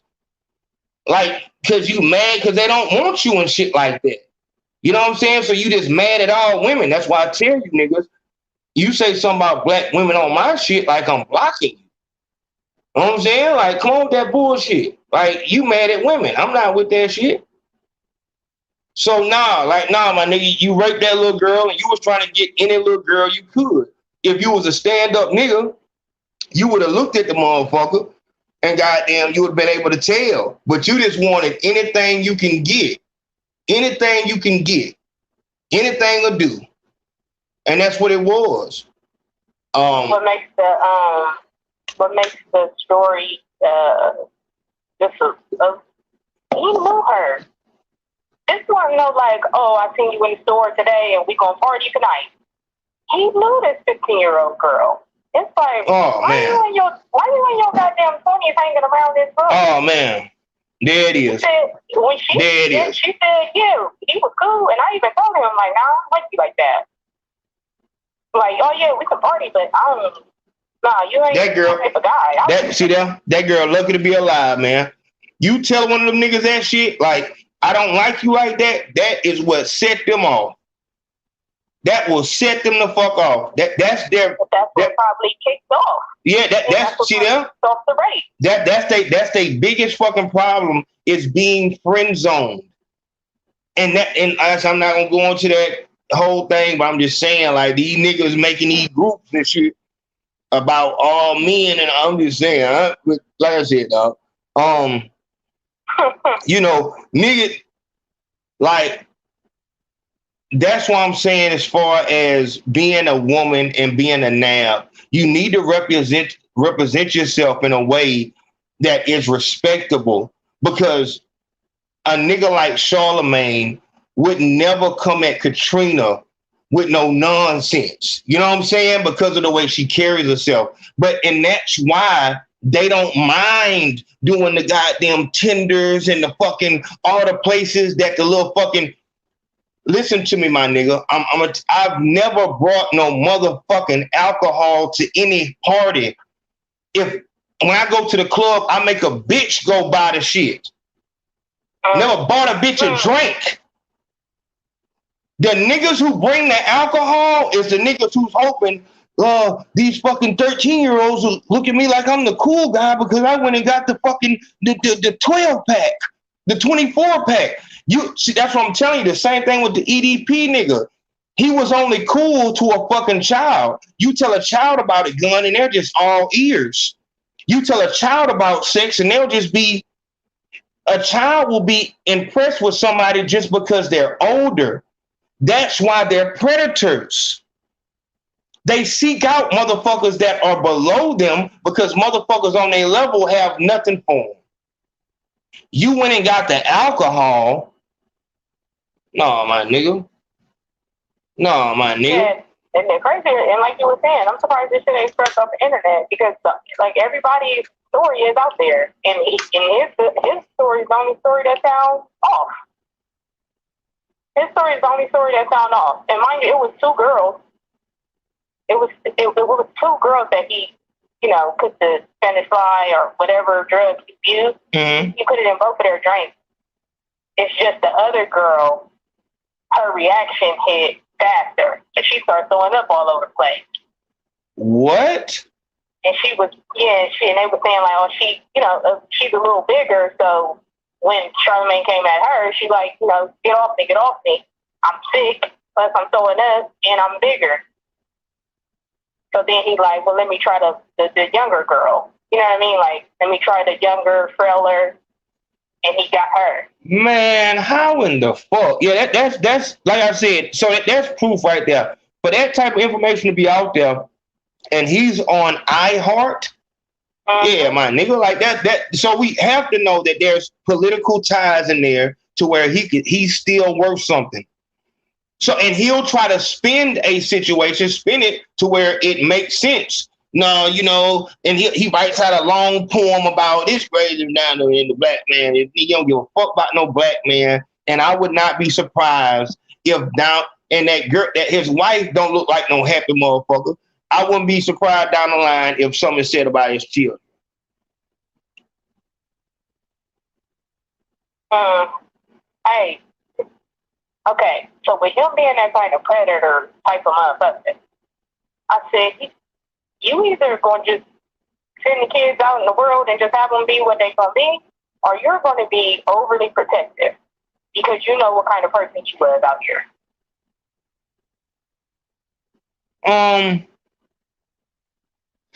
But yeah, I feel that. I can feel that, but I feel like I feel it. Overprotective. Because he has all girls. Yeah, I feel like. Not had a son yet. Yeah, I feel like. You know you out here, and the crazier part is with a woman, it can happen so casually. Yeah, that's right. We just chilling. We thought we was chilling. Yeah.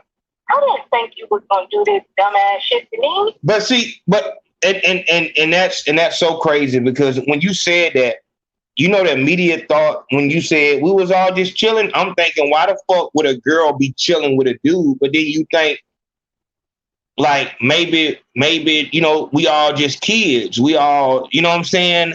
And maybe it's a girl around or something. But I just. As we talked before, I want to say you said it on your platform before that you used to chill with chicks. Who did? You did. No, I ain't know. When you was younger. No. I'm gonna be honest. Like I said, I don't, and that's the problem. Is I've never chilled with a girl, until now. That wouldn't be true at all. Chilling with a girl, I don't. What do you think chilling is? And that's a very good point. What is chilling? But I'm saying like there shouldn't be any girls around when it's chill time. When girls are around, and I think that's what girls have to understand is that it might be chilling to you, but if niggas call you over, that's not no chill. Niggas is trying to fuck. Period. Point blank. And I think that might be the discrepancy is that a girl, we were just chilling. No. Before you got there, and they like, we got the whole coming over, goddamn, make sure you get the shit together. And niggas just want to make it seem like they just cooling, but niggas is hoping that, you know what I'm saying, y'all to get tired and she want to lay on my lap and something like that, and maybe she feel a bump coming through. But niggas not, that's what I'm saying. When you say chilling, I know I would never say that because that's what funny niggas do. You would have, the only niggas who chill with girls is funny niggas. You don't chill with no girl. When I say chilling, I mean we're together and it has the potential of going there. But nigga, I'm not expecting you to put anything in my drink. Not at all. Yeah. But that's what I'm saying. See, it's a difference because this might be a whole nother show.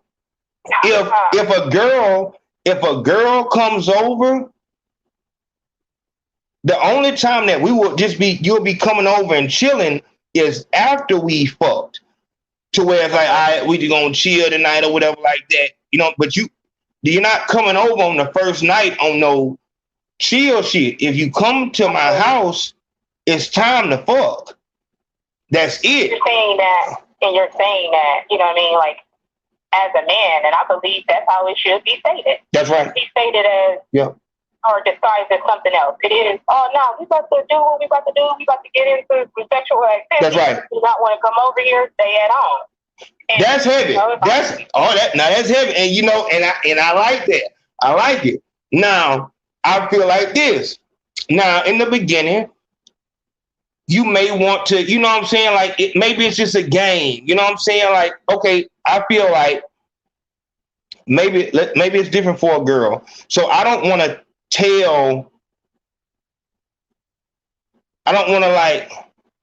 I would much rather for the bitch to, like, you know, as we watching the movie, she eases my basketball shorts down and just start going ham. I don't want to actually have to tell her, look, when you come over here, we're going to watch 2 minutes of the movie, and then you pull down my boxers, then you pull down my basketball short, and then you go to work. I want you to do that, and then I want you to start using the hand. You know what I'm saying? I don't think a girl want to do it. A girl don't want to tell a dude, look, when you do it this time, don't go so deep with your nose. Just stay on the top and play with the hood. You know what I'm saying? You know what I mean? Just to have it in the air. Yeah. You know what I'm saying? So there's no confusion. So I'm just saying, I'm not saying tell me every act. I'm not saying pull down my shorts and then do it this way. It just needs to be stated that, like, yeah, you know, like I said, we gonna. Hey, it could be as simple as, like, we fucking tonight, right? But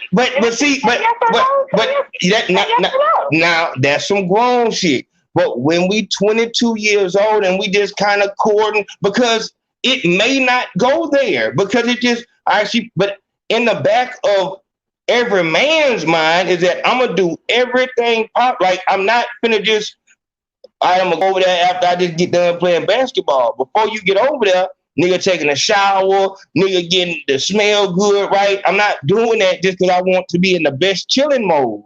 I'm doing that because I want you to get close to me so we can fuck. But it's like saying that you seem like a crazy person as a child, as a kid. Now, as a grown person, but even as a grown person, you know, maybe we chilling, whatever like that. Maybe I'm just not all the way just on that, but you're right. I cannot disagree to that, because that's what that will help a whole lot of misunderstandings. I cannot deny that. That will help a whole lot of misunderstandings, but it kind of also fucks the mood up. You know what I'm saying? You kind of want it to be a natural thing, because you can come over and maybe, you know, niggas have had this shit happen. You know, maybe the girl come over, this the first time she come over, and she just don't look the same. And the nigga just, I could fuck but I really ain't know it. Like, I'm good, or whatever. What do you do in that situation? Yeah, huh? When I said, what do you, okay, she come over, she don't look the same. So, so what do you do in that situation? Now, here it is. I want to go the same way. The dude could not look the same. So even though she might have thought, I'm going to go over there and fuck the shot, this nigga, now I got here, it's like, he did something that just really didn't make me feel right. I just ain't feeling this nigga no more. Maybe it's the way he got up to go to the bathroom and where he was at on the chair, that shit stank. You know what I'm saying? His whole side of the goddamn couch stank. Like, nah.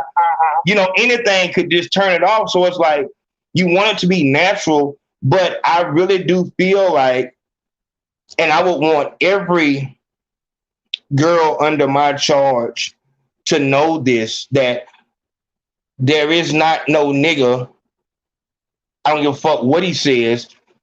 If he wants you to come over somewhere, the nigga's trying to fuck. You don't get to know no motherfucker at no goddamn abandoned house, everybody smoke. And that's the problem with the goddamn dope.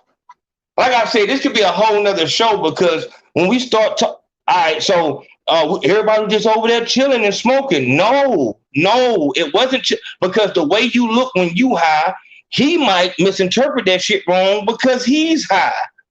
Oh, you were just looking in my eyes. Nigga, I was waiting on you to pass the blunt.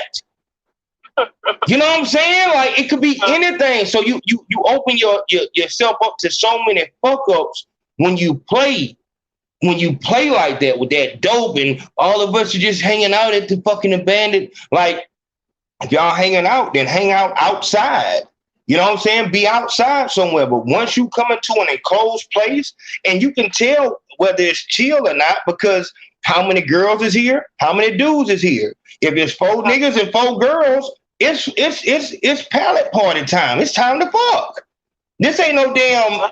Now, if it was 2 girls and 4 dudes, or 1 girl and 4 dudes, then it's like, yeah, these my homeboys and shit like that. You know what I'm saying? But when it's me and my girls finna go over there with him and this dude, that's not no chill situation.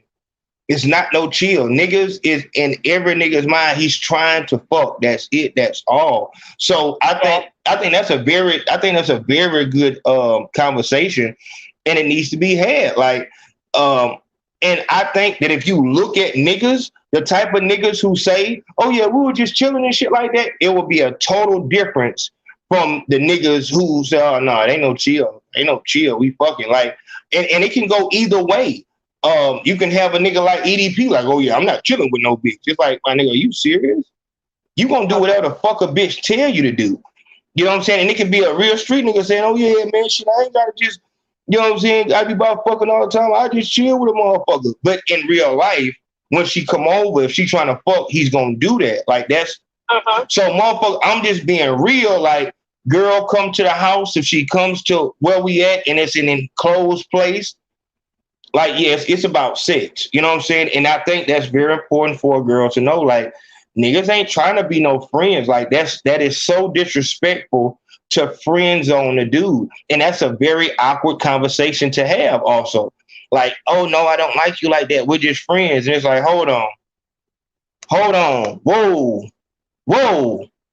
But then again, you're saying that, but if we're gonna still put it back on Charlemagne, she was 15 and he was 20, whatever. No. But obviously that's he's wrong from the door, because that's a child. From the door, he's wrong. I'm saying, like, you know, everybody the same age and all that shit. Like, maybe two people in college and shit like that.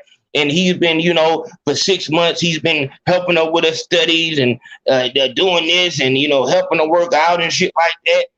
And then he makes a move to kiss her, and she's like, "Whoa, hold on, you like a brother to me." He's like, hold on. I'm like a brother to you. Bitch, I've been fucking following you around and doing all this shit, bitch. Why the fuck you ain't been said this shit? I could have been on another motherfucker. I'm trying to fuck. Like, you know what I'm saying? Like, it's that type of shit. It can be very, and that's what I'm saying, like, and you might have to go through shit like that. You might have to go through those type of situations where you get friend zoned or whatever it is, to realize when a girl is actually into you or when she just wants to friend zone you and shit like that. And I feel like as you get older, you know, but I feel like it's just how you meet a girl decides on this. Like, if I meet a girl at the club, we're not going to be fucking book club buddies. We're not going to talk about the new John Grisham book.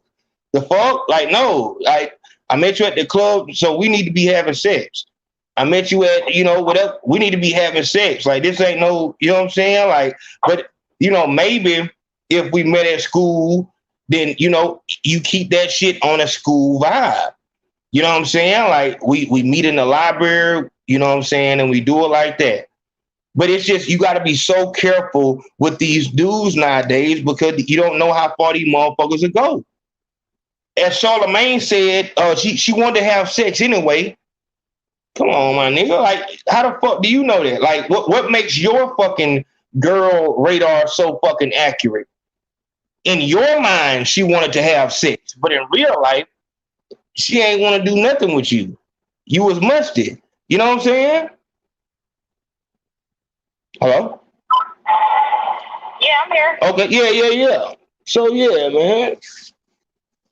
Yeah, I don't know what the fuck. I don't know what the fuck Spanish fly is or how you get it. That shit sound like some old nigga shit. Yeah, it was, because they said Bill Cosby used to use it. It is some old nigga shit. Mm-hmm. But yeah, like, it's just, I don't know. It's fucked up. Because, like you were saying, with the Charlemagne thing, it just keeps getting swept under the rug. Mm-hmm. Not like that Kwame Brown. If you remember, do you ever remember us having that conversation on your live one day when I was saying, like, you know, like, do you see like the real shit coming onto the internet, like on YouTube? Do you remember that live? Hold on, what was saying? Just saying like real shit is about to start coming on the YouTube. Yeah, we see all these gossip pages and all these bloggers just talking about exposing people and all that, but like people who speak real is going to start coming on here and blowing. So we had that conversation, and it just, to see Kwame Brown's channel boom like that, it was just like, that's an example. Yeah. And that's, if we want to use phrases like Jamel Hill used, today he chose violence, right? That's some young kitty shit that she on because it's the phrase on what's that damn show? Game of Thrones.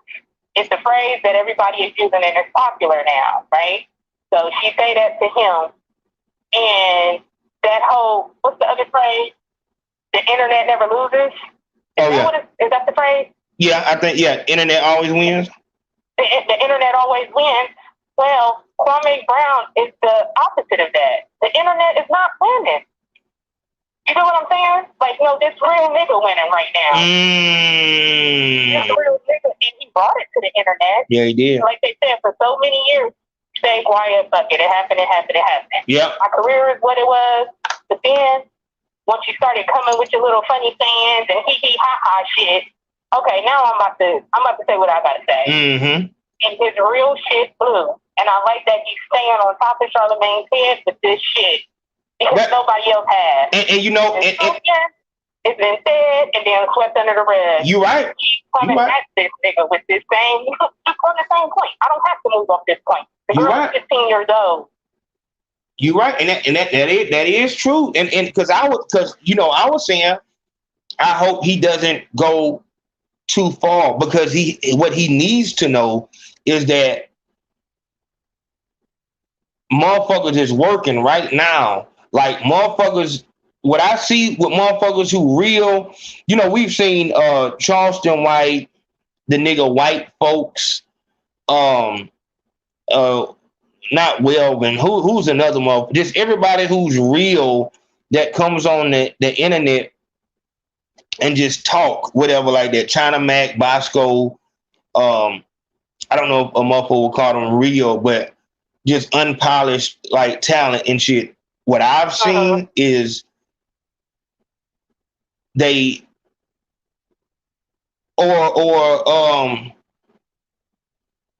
even with Nikki D from Sleepers for the Rich Gun Club, like people are on them for a moment and then they're on to the next thing. You know what I'm saying? And it now they become like, oh, them motherfuckers still putting some shit down, because this shit is I've seen this before, and it just continues to go. Like the person is a breath of fresh air. Everybody goes over there and subscribes. They got a stupid motherfucking, getting interviews everywhere. Everybody want to talk to them. And then it's like, all right, well, I'm good on that. What we gonna do now? You know what I'm saying? Like, so it's like, I feel like, nigga, just, handle that business.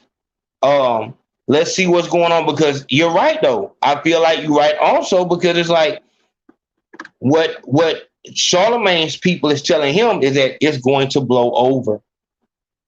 That's what they're saying. They're saying that it's going to blow over. And like, I feel like every channel has picked up on the shit, but it's like, what is the next step to doing it? But what's crazy is that when it's R. Kelly or Bill Cosby, any one of them motherfuckers, or Antonio Brown, Deshaun Watson, that's just put water, add water. All you got to do is hit a shit, and it takes a life of its own. But with this shit, you actually got to do the work and go file the paperwork and all that shit like this. With T.I., it's like nobody had to do shit. Nobody had to stay on that nigga head. Sabrina didn't have to just stay on that nigga head and continue to bomb every day.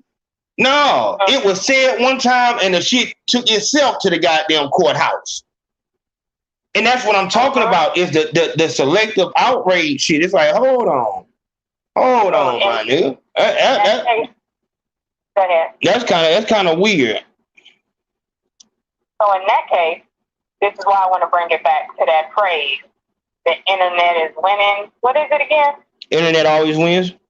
The internet always wins. And that's why I want to bring it back to that phrase, because in the MTI's case, R. Kelly's case, whatever case, the internet is won, because we just heard it once and boom, it's a big ass story.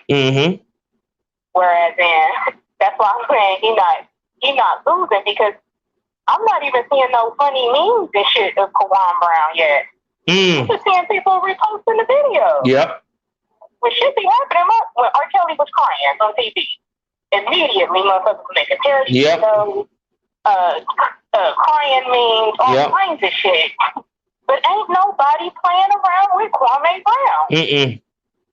He is not being played around with on the internet. And that's the point that I'm like, I like it because his points that he's bringing are real. Like, stop fucking with black men like this. Just stop fucking with us like this.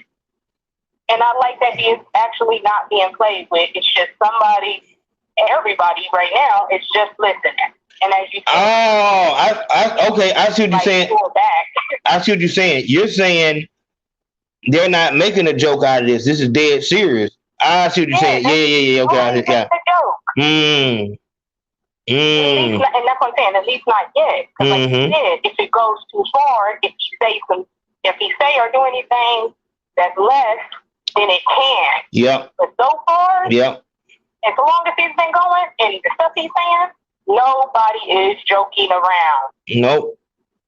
He's saying what he's saying. He's standing on it, and motherfuckers is picking up on what he's saying. That's it. It's back on Charlemagne's head, like they supposed to be. Now, I don't know how he's gonna wiggle himself out of this one, but I mean, and what I'm saying is this. What I'm saying is this. Like I said, I don't know if there's anything that he has to wiggle himself out of yet, because because like I said with T.I., it's a case. With Deshaun Watson, it's a case. With these people, it's a case. Like, I would think that, like, the first thing you saw with T.I. was that he lost his sponsors. Deshaun Watson lost his sponsor. R. Kelly lost his streams, lost his shows. Bill Cosby lost. Charlemagne sitting pretty. Sitting pretty. Ain't nothing. I'm looking for this goddamn video of the I want to give y'all a goddamn preview of what we talking about tomorrow with the robotic what you call it. I'm out of here though. All right, handle business. We got to get it. All right. All right. I got you. We about to tomorrow night. We're gonna be speaking on the fuck. I'm on the wrong damn phone.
Apparently when people were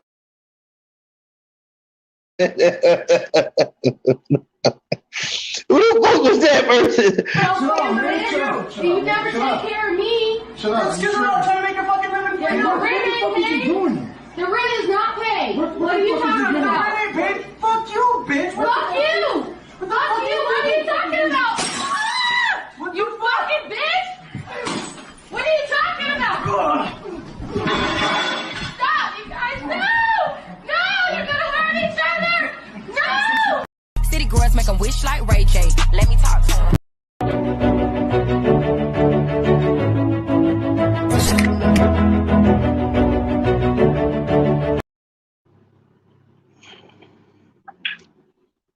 Hold on.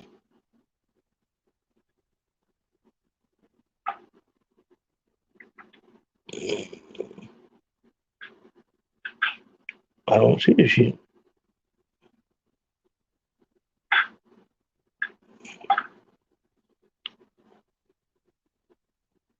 All right, y'all, make sure y'all go to the Patreon. Make sure y'all get Big Patch Podcast. Who is on the line? Speak on it. What's up? Have you seen? It's one quick thing. That's the main point. All right. When you were talking earlier about Kwame Brown, have you seen the video of Stephen A. Smith going in on him? If you ain't never seen it, you just need to watch it just to laugh. Yeah, I saw the video when he was speaking on it. He was like I said, I wasn't too worried about the Stephen A. Smith thing. You know, that was kind of, you know, he can mask that as him, you know, doing his job and shit because the nigga wasn't a good basketball player or couldn't handle the pressure. But no, I didn't really see nothing too heavy on there. I got you. But I just wanted to say this though, because when you was on the Charlemagne thing, I'm glad you said that because I was actually another female was random at work. She listened to you and she was trying to say that you endorse basically, you know, rape and child molestation with the whole Men Too thing. You know how females can always get shit misconstrued. I'm like, no, that ain't what he's saying. He's saying niggas who don't do it, or the fact that you can just say, hey, you raped me 10 years ago and it's just over with. Like, they need to try that and shit. That's what he's saying. But I'm glad that you addressed that. If they really did it, like Charlemagne, or, you know what I'm saying? Exactly. We ain't for that shit. You know what I'm saying? We ain't fucking with that. Exactly. And you, like I said, man, if for, like I said, I'm not with that save every child or no child left behind shit, because I know that's not realistic. I've dealt with nabs on all levels. I can go deeper in that in another situation. You know what I'm saying? Like, anytime I went to jail, you know what I'm saying, I was fucking with a CO. So all I've ever known is to get out of bitch. So I've dealt with it on all levels. And I know when a motherfucker purposely misunderstands, and I know when a motherfucker, and that's how I decide whether or not you're a nab. You purposely misunderstand a movement that can help your son, your father, your husband, your uncle, your nephew. But then when it comes down to you get 30% off on the snow crab, you know how to goddamn understand that shit goddamn punctually. When it come down to the motherfucking, the Yankee discount and all that shit like that, you bring that shit straight to their chest. But when it come down to a movement that can save your fucking child, you know what I'm saying? And that's why I say, you can't come on here with that at the end of the show, man. You know I start a whole nother show up, man, about that bullshit, man. Bitch talking about some motherfucking. If it's 40% off on the eyelash, it's just turning in the mathematicians. Yeah, that bitch. A mathematician, when it come down to 25% on the eyelash, but I say men too. You trying to rape bitches? Man, let me get the fuck out of here, man. I've been off that train, man. I've been off that train. A motherfucker that speaks before knowing, like, on some shit like, bitch, do you know what the fuck the Men Too movement is? Men too, that what you got from that is he's fucking promoting goddamn, are you serious, bitch? Are you serious, bitch? Niggas is going to jail off the word of a bitch. Sean Oakman and Brian Banks, not to mention Central Park 5. Just off the top of a nigga head. But no reform is needed. The fucking child support people or the marital system will make a motherfucker be legally bound to pay for a child that is not his under the paternity law. Under paternity is not his child, but if he don't pay it, then he goes to jail. And there's no reform needed. And see, that's why the fuck I can't really, it's hard for me to sympathize with a fucking nab, because the only time that this is my whole issue. Only time that they feel like it's a problem or anything is when the shit affects them. It's not until your son gets killed by the police that you go outside and say, it's fucked up, we need to do something about the shooting. But when everybody else's child was getting killed, you had no support for them. You had no support from them. You don't give a fuck about nothing that's going on until it has something to do with you. That's why, like I said, those parts of our fucking community that purposely pick at shit that makes sense. Like I said, bitch, if the fuck you can't come outside or you smile harder with weave on than you smile with your natural hair, bitch, I don't give a fuck what you talking about. I give a fuck what you talk about. Bitch, you, man, like I said, dog, like, and that's the whole thing with these bitches in the motherfucking goddamn medical goddamn field. That's the whole fucking issue. These fucking... I'm gonna let you guess. She went to the hospital, but I'm gonna let you guess what a dog was. I'm gonna tell you, she was a fucking phlebotomist, or she was a CNA. She was a CNA. Yeah, she's either wiping asses or taking blood pressure. With that type of mindset, you can't be nothing else, because there's no doctor that would, and she wouldn't even speak on that type of shit. She got too much goddamn sense. So, not to say that you can't have nabs on that level, but it's just like, for that, she would ask, so what is the movement, before she said it's for fucking, you're trying to rape girl. Like, yeah, my nigga, come on, my bitch, like, and bitch, and that's why we doing tomorrow's episode. Real talk. It's going down tomorrow. Tomorrow we're talking about the fucking the robots, the fucking sex robots, and it was something else. Oh yeah, the bitch in Africa that married 2 husbands. It's going down tomorrow. It's going down tomorrow. So yeah, I appreciate everybody coming through. I can't find the video on here and shit like that, but we're going to work. I appreciate you calling in, D. I appreciate everybody who showed love. Make sure you go to myomentimepiece.com and make sure when you go get a watch or glasses from their website, make sure you let them know that I sent you over there. Put NAB free in the discount code so you can get a discount, and make sure you get your olive leaf extract. Make sure you go to the Patreon. Like, if you ain't on the Patreon, you just lost at this point. And make sure you go to Avybe. That new video about the lesbians is on Avybe. I'll see y'all in a minute. Love, love.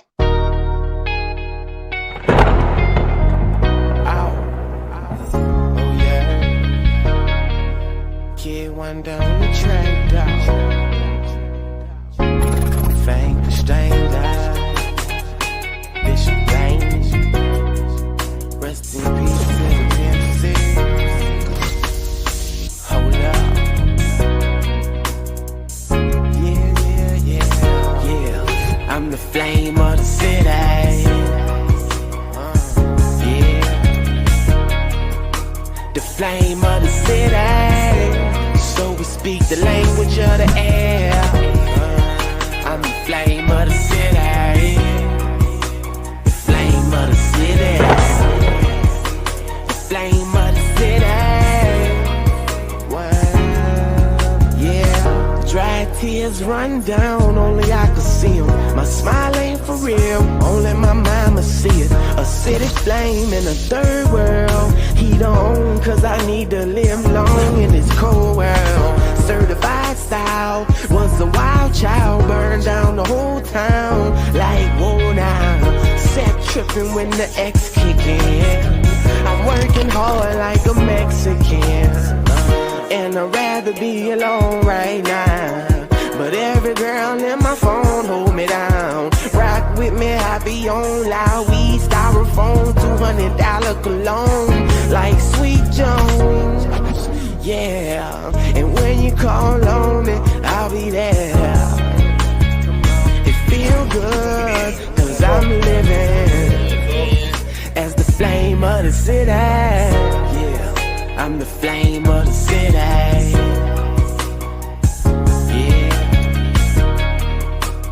Flame of the city, so we speak the language of the air.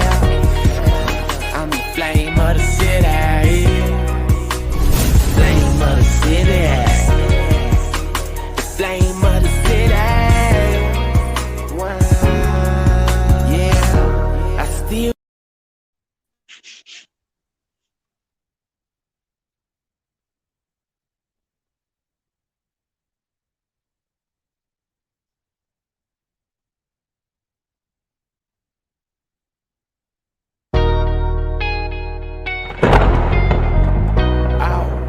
Parental guidance is advised. Ken Deo show.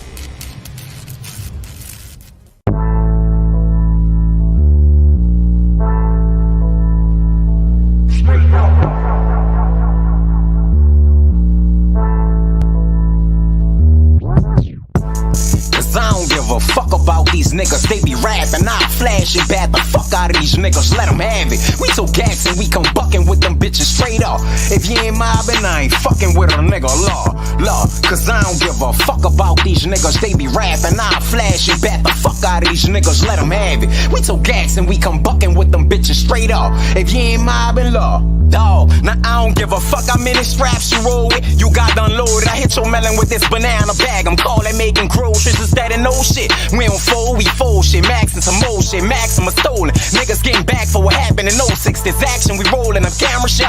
I'd rather play the camera guy, shoot a nigga whole team. Paint a pretty picture when it's family time. Stand in line to play next up, or lose everything from the neck up. This ticket just gotta check her. She get sick, start throwing her chest up. What your partner always vest for? I hope you pray to your protector. You finna meet him in a minute, you sure. Really start confessing before this Nina start undressing. It take top sauce, that ain't too sexy. We 30 deep, this 69s. Sound like Takashi on your record, nigga. I'm talking shots, nigga.